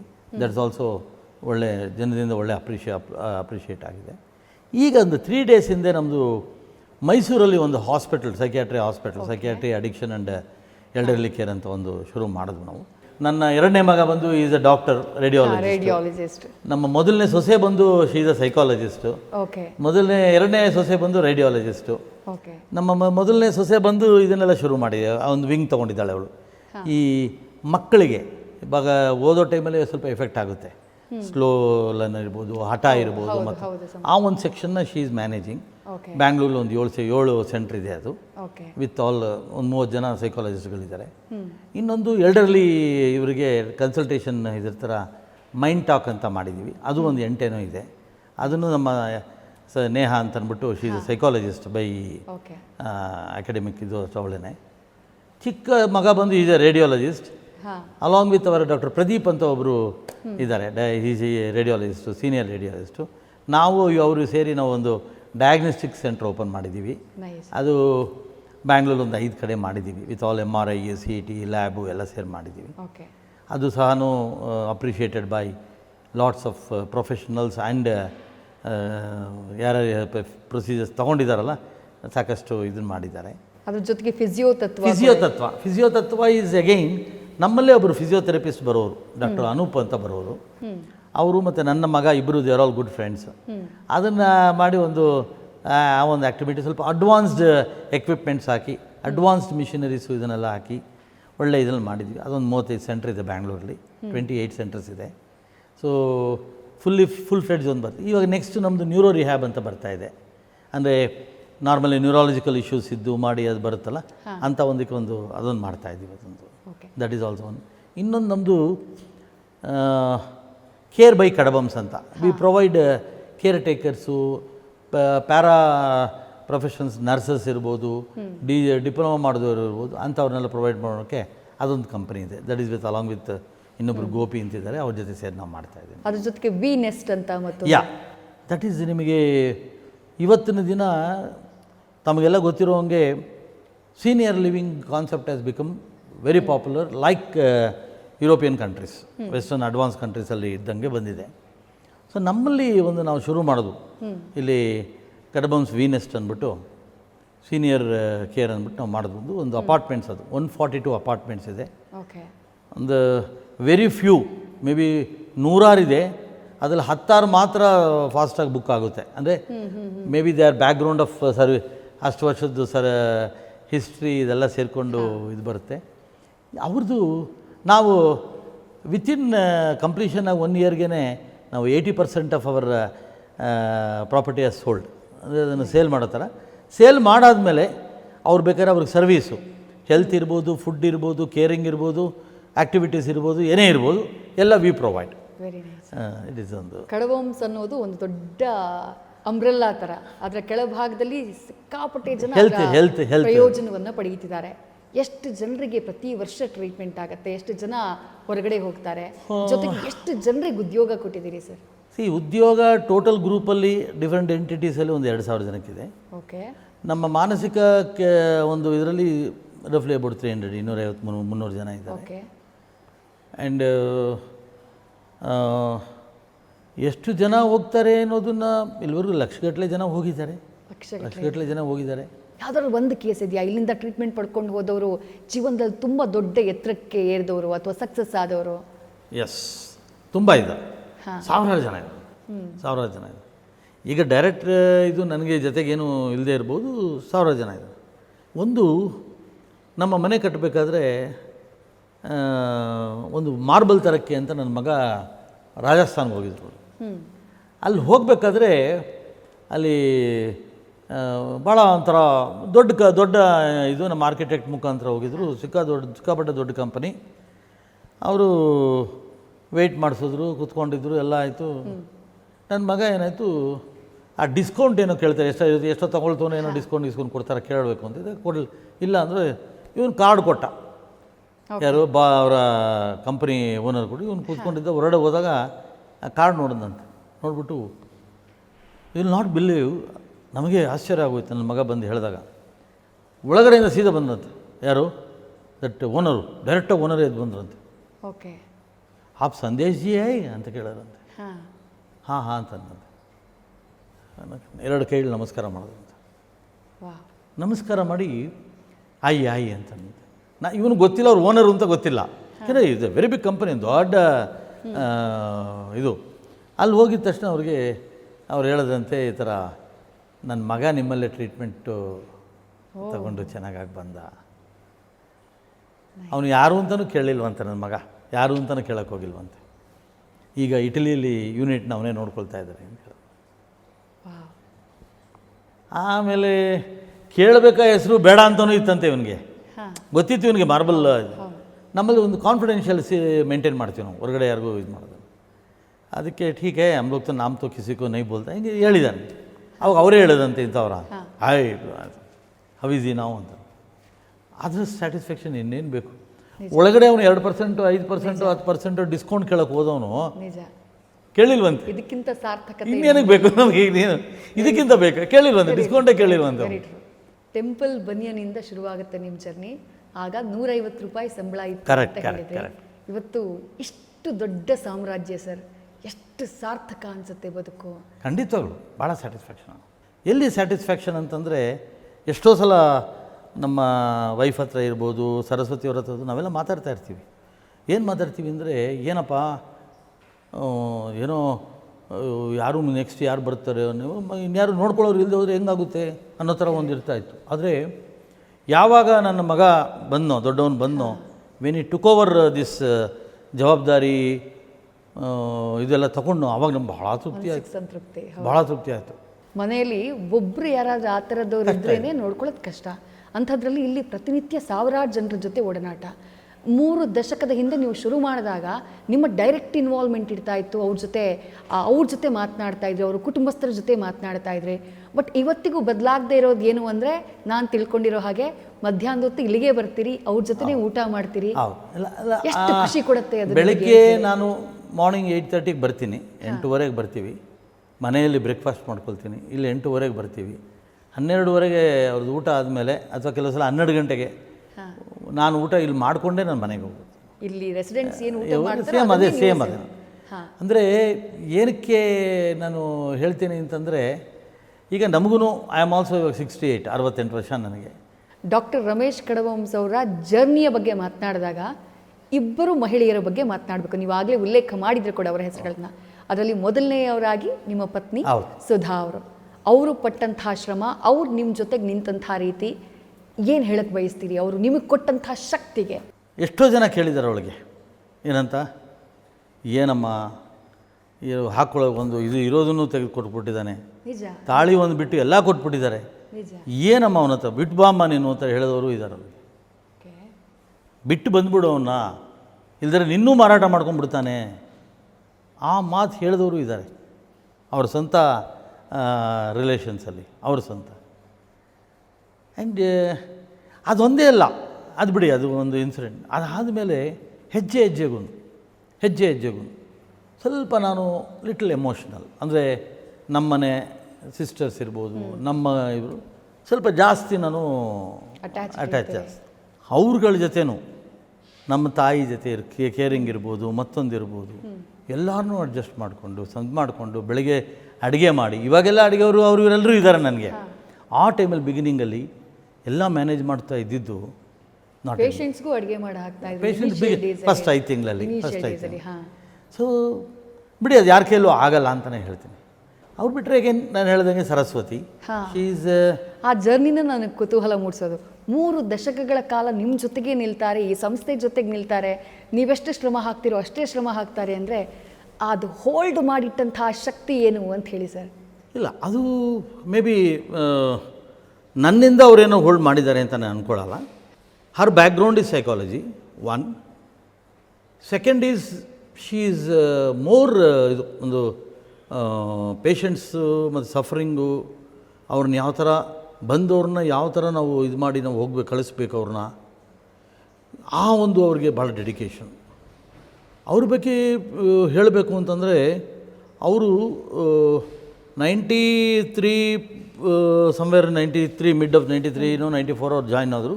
ಯಾವುದು ಆ್ಯಸ್ ಎ ಸೈಕಾಲಜಿಸ್ಟ್. ಅದಾದಮೇಲೆ she has become trustee. Now she is one of the share holder also, that is different. But ಆದರೆ ಅವ್ರಿಗೆ ಹೇಗೆ ಅಂತಂದರೆ ಬ್ರೇಕ್ಫಾಸ್ಟ್ ಮಾಡಲ್ಲ ಅವರು. ಅದಕ್ಕೆ ಲೇಡಿ ಬೈಸ್ಕೊಂಡು ನಾವು ಕೆಲಸ ಅನ್ಬೇಕು, ಮಾಡ್ರಪ್ಪ ತಿನ್ರಪ್ಪ ತಿನ್ನಿ ಅಂತ. ಮನೆ ಬಿಟ್ಬಿಟ್ಟು ಬರಬೇಕಾದ್ರೆ ಮನೆಯಲ್ಲಿ ಅವರ ನೋಡ್ಕೊಂಡು ಹಿಂಗೆ ಬರಬೇಕು ಅಂತಿದ್ದಾಗ ಐದರ್ ವೆಹಿಕಲ್ ಕೆಲಸ ತಿಂತಾರೆ, ಇಲ್ಲ ಅಂತಂದರೆ ಈವನ್ ಟುಡೇ ಇಲ್ಲ ಅಂತಂದರೆ ಇಲ್ಲಿ ಬಂದಮೇಲೆ ಮೀಟಿಂಗ್ಗಳೆಲ್ಲ ಮುಗಿದ್ಮೇಲೆ ತಿಂತಾರೆ. ಅಷ್ಟು ಡೆಡಿಕೇಶನ್. ಅವರೆಲ್ಲ ಇಲ್ದೋಗ್ರಿ ಈ ಸಮಸ್ಯೆ ಬೆಳೆಯೋಕ್ಕೆ ಚಾನ್ಸಸ್ಸೇ ಇರ್ತಾರಲ್ಲ ಬಿಡಿ, ಆ ಥರ. ನಿಜ. ಮಾನಸಿಕ ಆರೋಗ್ಯ ಕ್ಷೇತ್ರಕ್ಕೆ ನೀವು ಕೊಡ್ತಾ ಇರೋದೇ ಬಹಳ ದೊಡ್ಡ ಸೇವೆ. ಬಟ್ ಇದರ ಹೊರತಾಗಿ ಕೂಡ ಹಲವು ಸಾಮಾಜಿಕ ಕೆಲಸಗಳನ್ನು ಮಾಡಿದ್ದೀರಿ. ಅದು ಊರಿಗೆ ನೀರಿನ ಟ್ಯಾಂಕ್ ಕೊಟ್ಟಿದ್ದಿರ್ಬೋದು, ಸ್ಕೂಲ್ ಮಕ್ಕಳಿಗೆ ಸಹಾಯ ಮಾಡ್ತಾ ಇರೋದಿರ್ಬೋದು, ಅದ್ರ ಬಗ್ಗೆ ಹೇಳ್ತೀರಾ ಅಂಥೇಳಿ. ತಮಗೆ ನಾನು ಹೇಳ್ದಂಗೆ ನಾನು ಸ್ವಲ್ಪ ನಮ್ಮ ಜನಾಂಗಕ್ಕೆ ಅಂತ ಇರ್ಬೋದು, ನಮ್ಮ ಒಂದು ಕಮ್ಯುನಿಟಿಗೆ ಇರ್ಬೋದು, ಒಂದು ಸ್ವಲ್ಪ ಆ್ಯಮ್ ಲಿಟಲ್ ಇದು. ಅವರು ಇಲ್ಲಿ ಬಂದಾಗಲೂ ಅಷ್ಟೇ, ಇಲ್ಲಿ ನಾವೊಂದು ಇವು ನಮ್ಮ ಊರಲ್ಲಿದ್ದಾಗ ಅನ್ಕ್ಲೈಮ್ಡ್ ಬಾಡೀಸ್ ಅಂತ ಇರ್ತದೆ. ಡೆತ್, ಯಾರೋ ಒಂದು ರೋಡಲ್ಲೆಲ್ಲ ಸಾವಿರ್ತಾರೆ, ಅನ್ಕ್ಲೈಮ್. ನಾವು ಲೆಟರ್ ಕೊಟ್ಟು ನಾವು SP-ಗೆ ಈ ರೀತಿ ನೀವು ಏನೋ ಇತ್ತು ಅಂದರೆ ಹೇಳಿ, ನಾವು we want to take care of that ಇದು ಅಂತ, ತಿಂಗಳಿಗಿಷ್ಟು ವರ್ಷಕ್ಕಿಷ್ಟು ಅಂತ ಹೇಳ್ಬಿಟ್ಟಿದ್ವಿ ನಾವು. ಅಲ್ಲಿ ಡೆತ್ತಾಗಿ ಯಾರು ಕ್ಲೈಮ್ ಮಾಡಿದವರು ಇರುತ್ತಲ್ಲ ಬಾಡಿಗೆ, ನಾವು ಮಾಡೋಕ್ಕೆ ಶುರು ಮಾಡಿದ್ವಿ. ಅದೇನೋ ಒಂಥರ ತೃಪ್ತಿ. ಅವ್ರು ಕೇಳಿದ್ರು ಅಂತಲ್ಲ, ಅವ್ರು ಹೇಳಿದ್ರು ಆ ಥರ ಒಂದು. Even today Ramanagara district addiction cases ಯಾವ್ದಾದ್ರು ಬರುತ್ತೆ ಅಂದ್ಕೊಳ್ಳಿ, ಪೊಲೀಸ್ ಡಿಪಾರ್ಟ್ಮೆಂಟ್ ಅವರಿಗೆ ವಿ ಗಿವ್ ಫ್ರೀ ಸರ್ವಿಸು, ಅವ್ರಿಗೆ ನಾವು ಫ್ರೀ ಸರ್ವಿಸ್. ನಮ್ಮ ಪಂಚಾಯತಿ ಬಿಲ್ಡಿಂಗ್ ಬಂತು, ಆ ಬಿಲ್ಡಿಂಗಲ್ಲಿ ಏನೂ ಮಾಡೋಕ್ಕಾಗಲ್ಲ, ಬಿಲ್ಡಿಂಗು ಶೀತಲವಾಗಿದೆ ಅಂತ ಬಂತು. ಆವಾಗ ನಮ್ಮಲ್ಲಿ ಒಬ್ಬರು ಪ್ರದೀಪ್ ಅಂತ ಒಬ್ಬರು ಡೆವಲಪ್ಮೆಂಟ್ ಆಫೀಸರ್ ಇದರಲ್ಲಿ, ಅವರೇ ಬಂದು ಸ್ವಲ್ಪ ಏನಾದ್ರು ಮಾಡಿಕೊಡಿ ಸರ್ ಅಂತ. ಎಷ್ಟಾಗುತ್ತೆ ಅಂತ ಕೇಳಿದೆ, ಏನೋ ಫಿಗರ್ ಹೇಳಿದ್ರು. ಆ ಟೈಮಲ್ಲಿ ನಮ್ಮದು ಅನುನೀತಾ ಅಂತ ಒಂದು ಅಡಿಕ್ಷನ್ ಸೆಂಟರ್ ಓಪನ್ ಆಯಿತು. ಅವಾಗ ಇದ್ದಿದ್ದು ಗವರ್ನರ್ ಬಂದು ಇನಾಗ್ರೇಟ್ ಮಾಡಿದ್ದು. ಇಬ್ಬರು ಗವರ್ನರ್ಸ್ ಬಂದು ಇನಾಗ್ರೇಟ್ ಮಾಡೋದು. ಯಾರು? ಭಾರದ್ವಾಜ್ ಅವರು, ರೋಸೈನವರು, ಮತ್ತು ನಮ್ಮ ಈ ಪ್ರೆಸೆಂಟ್ ಸ್ಪೀಕರು ಖಾದರ್ ಅವರು, 3 ಜನ ಬಂದು ಇನಾಗ್ರೇಟ್ ಮಾಡೋದು. ಆ ಟೈಮಲ್ಲಿ ಅದನ್ನು ಮಾಡಿಸ್ಕೊಟ್ಬಿಟ್ಟು ನಾವು ಏನು ಆಫರ್ ಅಶ್ಯೂರೆನ್ಸ್ ಕೊಟ್ಟು ಅದನ್ನು ಕೊಟ್ಟೆ ನಾನು. ಇವತ್ತು ಹೇಳ್ತಾರೆ, ಅಲ್ಲ ರಾಜಕೀಯದಲ್ಲಿ ನಾವು ಎಷ್ಟು ಮಾಡಿದ್ರು ಅವ್ರು ಕಮ್ಮಿ ಅಂತಲೇ ಅವರಿಗೆ, ಅದು ಬೇರೆ ವಿಷಯ. ಬಟ್ ಹೊಗಳಿರೋರು 80% ಆದರೆ ತಗೊಳ್ಳಿರೋರು 20% ಇದ್ದೇ ಇರ್ತಾರೆ. ಬಟ್ ನಮ್ಮ ತೃಪ್ತಿಗೆ ಏನೇನಾಗುತ್ತೋ ನಾವು ಮಾಡಿದ್ದೀವಿ, ನಾವು ಮಾಡ್ತಾನೂ ಇದ್ದೀವಿ. ಈಗ ನಮ್ಮ ಕಮ್ಯುನಿಟಿ ಟೆಂಪಲ್ ಇರ್ಬೋದು, ಮೈಸೂರಲ್ಲಿ ಒಂದು ದೊಡ್ಡ ದೇವಸ್ಥಾನ, ಆಲ್ಮೋಸ್ಟ್ ಲೈಕ್ ಎಷ್ಟು ಬರುತ್ತೋ ನಾವು ನಮ್ಮ ಕೈ ಮೀರಿ ನಮ್ಮ ತಾಯಿಯವರಲ್ಲಿ ಹೋಗ್ತಾಯಿದ್ರು ಅಂಥೇಳಿ ನನ್ನ ಮಗ ಮಾಡಿಸ್ತಾ. ಗುಬ್ಬಿಲಿರ್ಬೋದು, ಬ್ಯಾಂಗ್ಳೂರು ಹಾಸ್ಪಿಟ್ಲ್ ಇರ್ಬೋದು, ಪೆನ್ಗೊಂಡಾಲಿರ್ಬೋದು, ಇಲ್ಲ ಅಂತಲೇ ನಮ್ಮ ಮಂತ್ರಾಲಯದಿರ್ಬೋದು, ಓಲ್ಡ್ ಏಜ್ ಹೋಮ್ಸು, ಇವೆಲ್ಲ ಎಷ್ಟು ನಮ್ಮದೇನೋ ಒಂದು ಪ್ರಾವಿಷನ್ ಏನೋ ಒಂದು ನಮ್ಮ ಇದರಲ್ಲಿ ಪ್ರಾವಿಷನ್ ಇಟ್ಕೊಂಡಿದ್ದೀವಿ ಇಷ್ಟು ಅಂತ. ಯಾವುದು ಅದನ್ನು ಒಂದು ಜನಕ್ಕೆ ಸರಿಯಾದ ರೀತಿ ಹೋಗೋ ರೀತಿ ಏನು ಬೇಕೋ ಅದನ್ನು ಮಾಡ್ತಾಯಿದ್ದೀವಿ. ಓಕೆ, ನಿಮ್ಮ ಇಡೀ ಜರ್ನಿನ ನೋಡಿದಾಗ ನಿಮಗೆ ಅನ್ಸೋದು ಏನು ಸರ್? ನಿಮ್ಮ ಸಕ್ಸಸ್ಗೆ ಏನು ಕಾರಣ ಕೊಡ್ತೀರಿ? ಒಂದು 3 ಕಾರಣ ಕೊಡೋದು ಅಂತಂದರೆ ಏನು ಕಾರಣ ಕೊಡೋಕ್ಕೆ ಇಷ್ಟಪಡ್ತೀರಿ? My son has got lots of thoughts ಇದೆ. ಮುಂದೆ ಹಿಂಗೆ ಮಾಡಬೇಕು, ಹಾಗೆ ಮಾಡಬೇಕು ಅಂತ ಒಂದು. ಇವತ್ತಿನ ದಿನ ನಮ್ಮದು ಆಲ್ಮೋಸ್ಟ್ ಲೈಕ್ 45 ಸೆಂಟರ್ಸ್ ಇದೆ, 45 ಇನ್ಕ್ಲೂಡಿಂಗ್ ಆಲ್ ಹೆಲ್ತ್ ಕೇರ್. ಇದು ನೆಕ್ಸ್ಟ್ ಫೈನಾನ್ಷಿಯಲ್ ಇಯರ್ ಒಳಗಡೆ 100 ಸೆಂಟರ್ಸ್ ಮಾಡಿ ಎಲ್ರಿಗೂ ರೀಚ್ ಮಾಡೋಣ, ಎಲ್ಲರಿಗೂ ರೀಚ್ ಆಗಲಿ, ನೀಡಿ ಪೀಪಲ್ ಎಲ್ಲರಿಗೂ ರೀಚ್ ಆಗಲಿ ಅಂತೇಳಿ ಒಂದು ಪ್ಲ್ಯಾನ್ ಇಟ್ಕೊಂಡಿದ್ದಾನೆ. ಬೇರೆ ಯಾವುದೋ ಒಂದು ಫಂಡಿಂಗ್ ಒಂದು ಕಂಪ್ನಿ ಜೊತೆಗೆ ಇನ್ವಾಲ್ವ್ ಆಗಿ ಮಾಡೋಣ ಅಂತ. ಇದು ನಮ್ಗೆ ಆವಾಗಲೇ ಸಾಕು. ಸಾಕಪ್ಪ, ನಾವು ಯಾರೂ ಬರೋಲ್ಲ ಅಂದ್ಕೊಂಡ್ವು, ಈ ಲೈನ್ಗೆ ಯಾರೂ ಬರೋಲ್ಲ ಅಂದ್ಕೊಂಡ್ವು, ಯಾರೂ ಇಲ್ಲ ಅಂದ್ಕೊಂಡು ಬಂದ, ಚೆನ್ನಾಗಿದೆ ಎಲ್ಲರೂ ಅಂತಂದಾಗ I am really happy about that. ಈಗಿನ ಒಂದು ಕಾಲಘಟ್ಟ ಹೆಂಗಿದೆ ಅಂದರೆ ಸರ್, ಅಥವಾ ಈಗಿನ ಯುವಕರ ಮನಸ್ಥಿತಿ ಹೆಂಗಿದೆ ಅಂದರೆ, ಬಹುತೇಕರು ಸಕ್ಸಸ್ ಅನ್ನೋದು ಬಹಳ ಬೇಗ ಸಿಗಬೇಕು ಅವರಿಗೆ. ಕರೆಕ್ಟ್. ಕಾಯುವಂಥ ಪೇಷನ್ಸ್ ಇಲ್ಲ. ಆಮೇಲೆ ಸೋಲು ಎದುರಾದಾಗ ಅದನ್ನು ಸ್ವೀಕರಿಸುವಂಥ ಶಕ್ತಿ ಇಲ್ಲ. ಸೋಲು ಅಂತಂದರೆ ಅದು ಸಾವು ಅನ್ನುವಂಥ ಒಂದು ರೀತಿಯಲ್ಲಿ ವರ್ತನೆ ಮಾಡಿಬಿಡ್ತಾರೆ, ಅಥವಾ ಗಿವ್ ಅಪ್ ಮಾಡಿಬಿಡ್ತಾರೆ, ಅಥವಾ ಇನ್ನೊಂದೇನೋ ಮಾಡ್ಕೊಂಡ್ಬಿಡ್ತಾರೆ. ಅಂಥವ್ರಿಗೆ ಏನು ಮೆಸೇಜ್ ಕೊಡೋದಕ್ಕೆ ಇಷ್ಟಪಡ್ತೀರಿ? ಅದು ನನ್ನ ಇದಕ್ಕೂ ಅಪ್ಲಿಕೇಬಲ್ ಹೆಚ್ಚು ಕಮ್ಮಿ ಅಂತ ತಿಳ್ಕೊಳ್ಳಿ. ನಾವು ಒಂದು ಧ್ಯೇಯ ಇಟ್ಕೊಂಡು ನಾವು ಮಾಡ್ತೀವಿ ಅಂತಂದರೆ 10 ಸ್ಟೆಪ್ ಇರುತ್ತೆ. ಮೊದಲನೇ ಸ್ಟೆಪ್ಪಲ್ಲಿ ಸ್ವಲ್ಪ ಬಿದ್ದ ತಕ್ಷಣವೇ ಆಯ್ತಪ್ಪ ಇನ್ನೇನು ಆಗಲ್ಲ ಅಂತ ಆಗಲ್ಲ ಅನ್ಕೋಬೇಡ್ರಿ. ನೆಕ್ಸ್ಟ್ ಇದೆ, ಸ್ವಲ್ಪ ಹತ್ತಿ ಮೇಲೆ ಇನ್ನೊಂದಕ್ಕೆ ಹತ್ತೀನಿ. ಅವಾಗ ಏನಾಗುತ್ತೆ ಅಂತಂದರೆ, ಈ ಹಿಂದಿಲ್ದು ಏನು ನಾವು ನಮ್ಮ ಇದನ್ನು ಸ್ವಲ್ಪ ರತನ್ ಟಾಟಾ ಅವರು ಭಾಳ ಚೆನ್ನಾಗಿ ಹೇಳಿದ್ದಾರೆ, ಸುಮಾರು ಇದರಲ್ಲಿ ಭಾಳ ಚೆನ್ನಾಗಿ ಹೇಳಿದ್ದಾರೆ ಯಾವ ಥರ.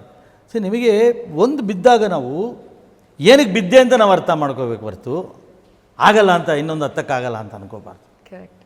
ಇನ್ನೊಂದು ವಿಷನ್ ಕರೆಕ್ಟಾಗಿತ್ತು ಅಂತಂದರೆ, ಒಂದು ವಿಷನ್ ಇರಬೇಕು ನಮಗೆ, ಯಾವುದೇ ಒಂಥರ ಇದರಲ್ಲಿ ಒಂದು ವಿಷನ್ ಇರಬೇಕು.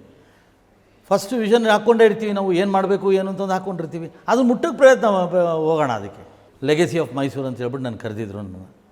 Actually I am not suitable ಅದಕ್ಕೆ. ಬಟ್ ಏನೋ ಅವ್ರು ಕರೆದ್ರು, ನಾವು ಖುಷಿ ಪಡೋದು. ಎಲ್ಲ ಹುಡುಗರು ಯಂಗ್ಸ್ಟರ್ಸ್ ಎಲ್ಲ 30-40 ವರ್ಷ ಹುಡುಗರು ಎಲ್ಲನೂ. ಆವಾಗ ಅವರು ಇದೇ ಥರ ಕೇಳ್ತಾಯಿದ್ರು, ಒಂದು ಅಂಕಲ್ ನೀವೇನಂತ ಹೇಳಬೇಕು, ಏನು ಹೇಳೋದು ಏನಿದೆಯಪ್ಪ, ಧೈರ್ಯ ಇಟ್ಕೋಬೇಕು, ಒಂದು ಏಮ್ ಇಟ್ಕೋಬೇಕು, ಜರ್ನಿನೇ ಒಂದು ಇದು. ಸೊ ಹೋಗಿದ ತಕ್ಷಣ ನೀವು ಅವ್ರ ಮೇಯ್ನ ಕಾರಣ ಅಂತಂದರೆ, we are all from business community. ಆ ಬಿಸ್ನೆಸ್ಸಲ್ಲಿ ಏನಾಗುತ್ತೆ, ಯಾರು ಬಿಸ್ನೆಸ್ಸಿಗೆ ಬರ್ತಾರೆ ಎಲ್ಲ ಇದಕ್ಕೆ ಹೋಗ್ತಾರೆ, ಸರ್ವಿಸ್ಗೆ ಹೋಗ್ತಾರೆ, IT ಕಂಪ್ನಿಗಳಿಗೆ ಹೊಟ್ಟೋಗ್ಬಿಡ್ತಾರೆ. ಹಿಂಗೆ ಬಿಸ್ನೆಸ್ ಅನ್ನೋದೇ ಒಂದು ರಿಸ್ಕ್ ಅನ್ನೋದು ಆ ಥರ ಬಂದ್ಬಿಡು. ಆವಾಗ ಎಷ್ಟೋ ಜನ ಅಲ್ಲಿ ಕೂತ್ಕೊಂಡಿರೋರೇ ಇದ್ದರು, ಎಲ್ಲ ನಮ್ಮ ಸ್ನೇಹಿತರ ಮಕ್ಕಳುಗಳು, ಅವರು ಇವರೆಲ್ಲ ಅವರೇ ಕೇಳಿದ್ರು. ನೀವೊಂದು ಬಿಸ್ನೆಸ್ ಒಂದು ಕೆಲಸಕ್ಕೆ ಹೋಗ್ತೀರಾ, ಬಿಸ್ನೆಸ್ ಬೇಡ ನನಗೆ ರಿಸ್ಕ್ ಇದೆಯಪ್ಪ ಮಾಡ್ತೀರಾ ಅಂತ ನೀವು ಕೆಲಸಕ್ಕೆ ಹೋಗ್ತೀರಾ.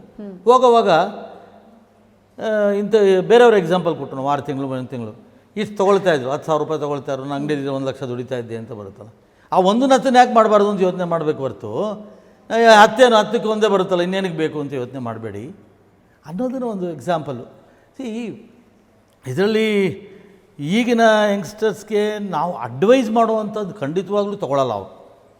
ನೀವು ಅಡ್ವೈಸ್ ಮಾಡಬಹುದು, ಆದರೆ ಅಡ್ವೈಸ್ ತೊಗೊಳ್ಳಲ್ಲ ಅವರು.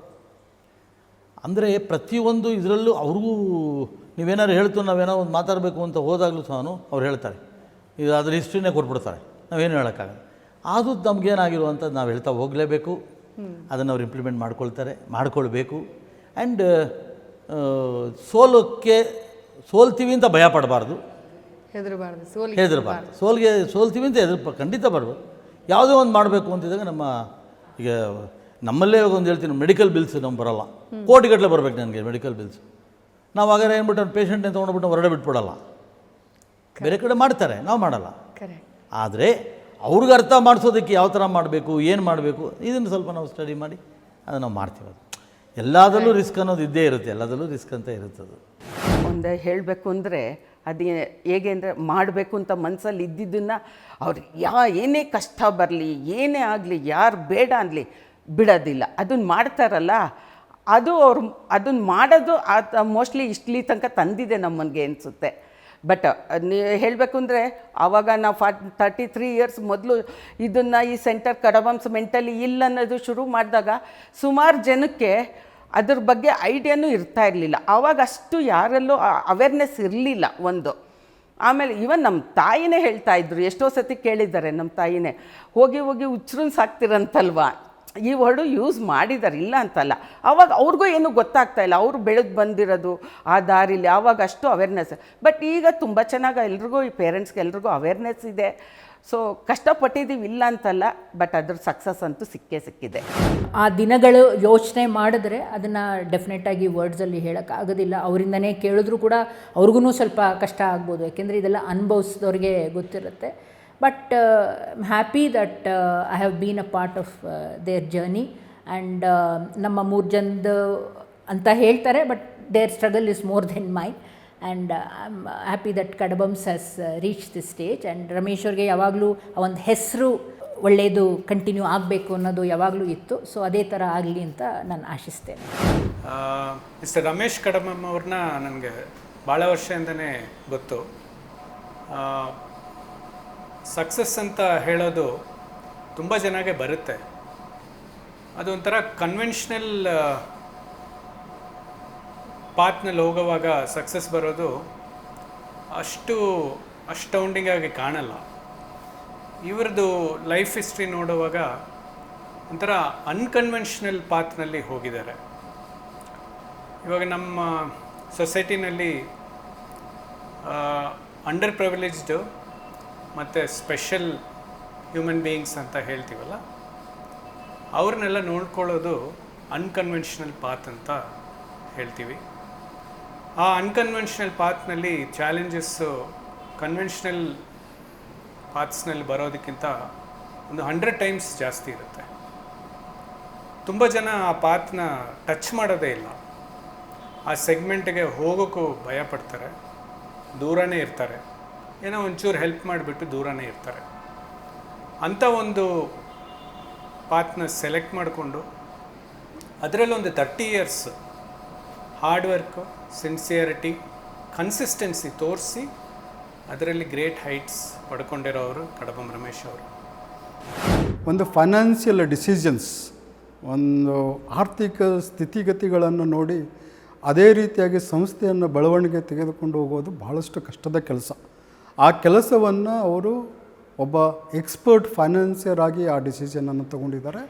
ಇನ್ನೊಂದು ಇವರಲ್ಲಿ ಇರುವಂಥ ನಾಯಕತ್ವ, ಬಹುಶಃ ನಾನು ನೋಡಿರುವಂಥದ್ದು, ಈಗ ನಾನು ಮಾನಸಿಕ ತಜ್ಞನಾಗಿ ಈ ಮಟ್ಟಿಗೆ ಬೆಳೆಯಲು ಅವರ ಒಂದು ಮಾರ್ಗದರ್ಶನವೇ ಕಾರಣ ಅಂತ ನಾನು ಹೇಳಲು ಬಯಸ್ತೀನಿ.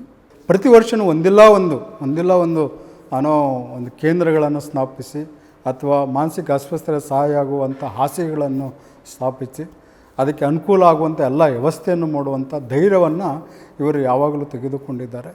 ಇವರ ಒಂದು ಕಾಂಟ್ರಿಬ್ಯೂಷನ್ ನಮ್ಮ ಸಂಸ್ಥೆಗೆ ಅತ್ಯಂತ ಹೀಗೆ ಮುಂದುವರಿಲಿ, ದೇವರು ಅವರು ಇನ್ನೂ ಆಶೀರ್ವಾದ ಮಾಡಿ ಮತ್ತಿಷ್ಟು ಕೇಂದ್ರಗಳನ್ನು ಸ್ಥಾಪಿಸುವಂತಾಗಲಿ ಅಂತ ನಾನು ಬಯಸ್ತೀನಿ.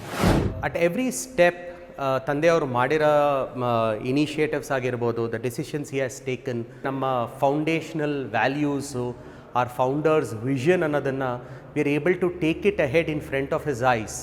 I think that gives us a great sense of satisfaction as a son, and being fortunate to be part of an initiative that the family has built and holding up to it. And I always say I'm trying, I'll continue to try, and we'll see as and how it shapes up. ಅವರಷ್ಟಂತೂ ನಾವು ಮಾಡೋಕ್ಕಾಗ್ದಲೇ ಇದ್ರೂ we'll get there. Ramesh Kadabam, my father-in-law, I think I can say that I'm proud to say that I am his daughter-in-law.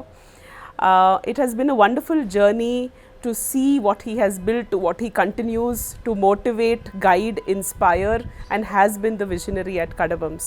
Today there is a lot more awareness, and we are here taking this forward, but it would not have been possible if they wouldn't have taken the lead and taken the initiative and started this whole journey. You would never see him boast about himself, or you would never see him put his head high to say ನಾನು ಮಾಡಿದ್ದೀನಿ ಅಂತ. He is always so down to earth, grounded, and he always tells us to strive for the best. He would ask us questions, ಈ ಥರ ಯಾಕೆ ಮಾಡ್ತಾ ಇದ್ದೀರಾ, ಆ ಥರ ಯಾಕೆ ಮಾಡ್ತಾ ಇಲ್ಲ, why don't you do more? And he is always pushing us to get the best out of us, to ensure that each of us shine bright in each of our respective areas and do well and keep growing and flourishing. He is always there to support us in whatever we do. So much has been spoken about my dad already. So ಆದರೆ like while growing up, morning ಆಗಿರಲಿ night ಆಗಿರಲಿ he was always available for Kadabams. ಅದು ಬಿಟ್ಟರೆ as a father he's been extremely caring. ಇವಾಗ like our struggles or work life is one, and how much effort he's put in to do all of this has been that is one part of it. But the other part completely, ಇವಾಗ ಯಾರಿಗಾನ ಏನಾನ like there have been any issues ನಮಗಾಗಿರಲಿ health wise ಆಗಿರಲಿ, is the most like caring and the most passionate person always. ಅದು ಬಿಟ್ಟರೆ in terms of work ಯಾವಾಗಾನ ಏನಾನ whenever we are thinking ಅಂದರೆ ಮಾಡ್ಬೋದಾ, ಮಾಡೋಕ್ಕಾಗಲ್ಲ ಅಂತ, he's always been that daring person. ಅಂದರೆ ಆರಾಮಾಗಿ ಮಾಡ್ಬೋದು, ಕಷ್ಟಪಡಬೇಕು ಬಟ್ ಆರಾಮಾಗಿ ಮಾಡ್ಬೋದು ಅಂತ ಯಾವಾಗಲೂ ಹೇಳ್ತಾ ಇರ್ತಾರೆ. I mean, nothing else to say. He's been great all throughout. So I would say my father-in-law's life has been very varied and very, overwhelming. He has, been into multiple ventures before this also. He had attempted a few business ventures, but I think his true calling was mental health and psychiatry. Even though he was not from this background, I think something clicked, and of course due to my mother-in-law's constant support and encouragement from the start is what they've been able to, this is what they've been able to establish Kadabams what it is today. He had of course gotten into this without knowing what is in it, but I think because of that dedication and hard work that they knew they had to prove something and they wanted to build something out of this is what has got us. So I think somewhere in the back of his mind he knew he had to prove something, he knew he had to get this success, is when I think they've put all into this field of mental health, and that's what we have Kadabams as it is today. Kadabams Venus ಬಂದು senior citizens retirement home from Kadabams group. ನಮ್ಮ chairman ಅವರ ಬಗ್ಗೆ ಒಂದೆರಡು ಮಾತು ಹೇಳಬೇಕು ಅಂತ ಹೇಳಿದರೆ, ಅವರು ಯಾವುದೇ ರೀತಿಯಲ್ಲಿ ಒಂದು ಪ್ಯಾಷನ್, ಅವರ ವರ್ಕಲ್ಲಿ ಒಂದು ಪ್ಯಾಷನನ್ನು ಕಂಡಿರ್ತಾರೆ, ಅದನ್ನು ಫಾಲೋ ಮಾಡ್ತಾರೆ. ಏನೇ ಒಂದು ಕನಸು ಕಾಣಿದ್ರೂ ಅದನ್ನು ಸಾಧಿಸೋವರೆಗೂ ಬಿಡೋದಿಲ್ಲ. ಅವರ ಹಾರ್ಡ್ ವರ್ಕು ನಮಗೆಲ್ಲರಿಗೂ ಇನ್ಸ್ಪಿರೇಷನ್ ಆಗಿರುತ್ತೆ ಕಡಬಮ್ಸ್ ಗ್ರೂಪಲ್ಲಿ. From the start till the end, he supported me through all ways, from let's say school to extracurricular activities. He's made sure that he's there for every school event, that he tries to make time to spend time with family, me, my siblings. So it's really sweet of him. He's a really nice man, that like he's a person who really cares about his family a lot. He's been with me since like the start. He's supported me through all ways, and I'm really proud to say that like Ramesh Tata, he's my grandfather.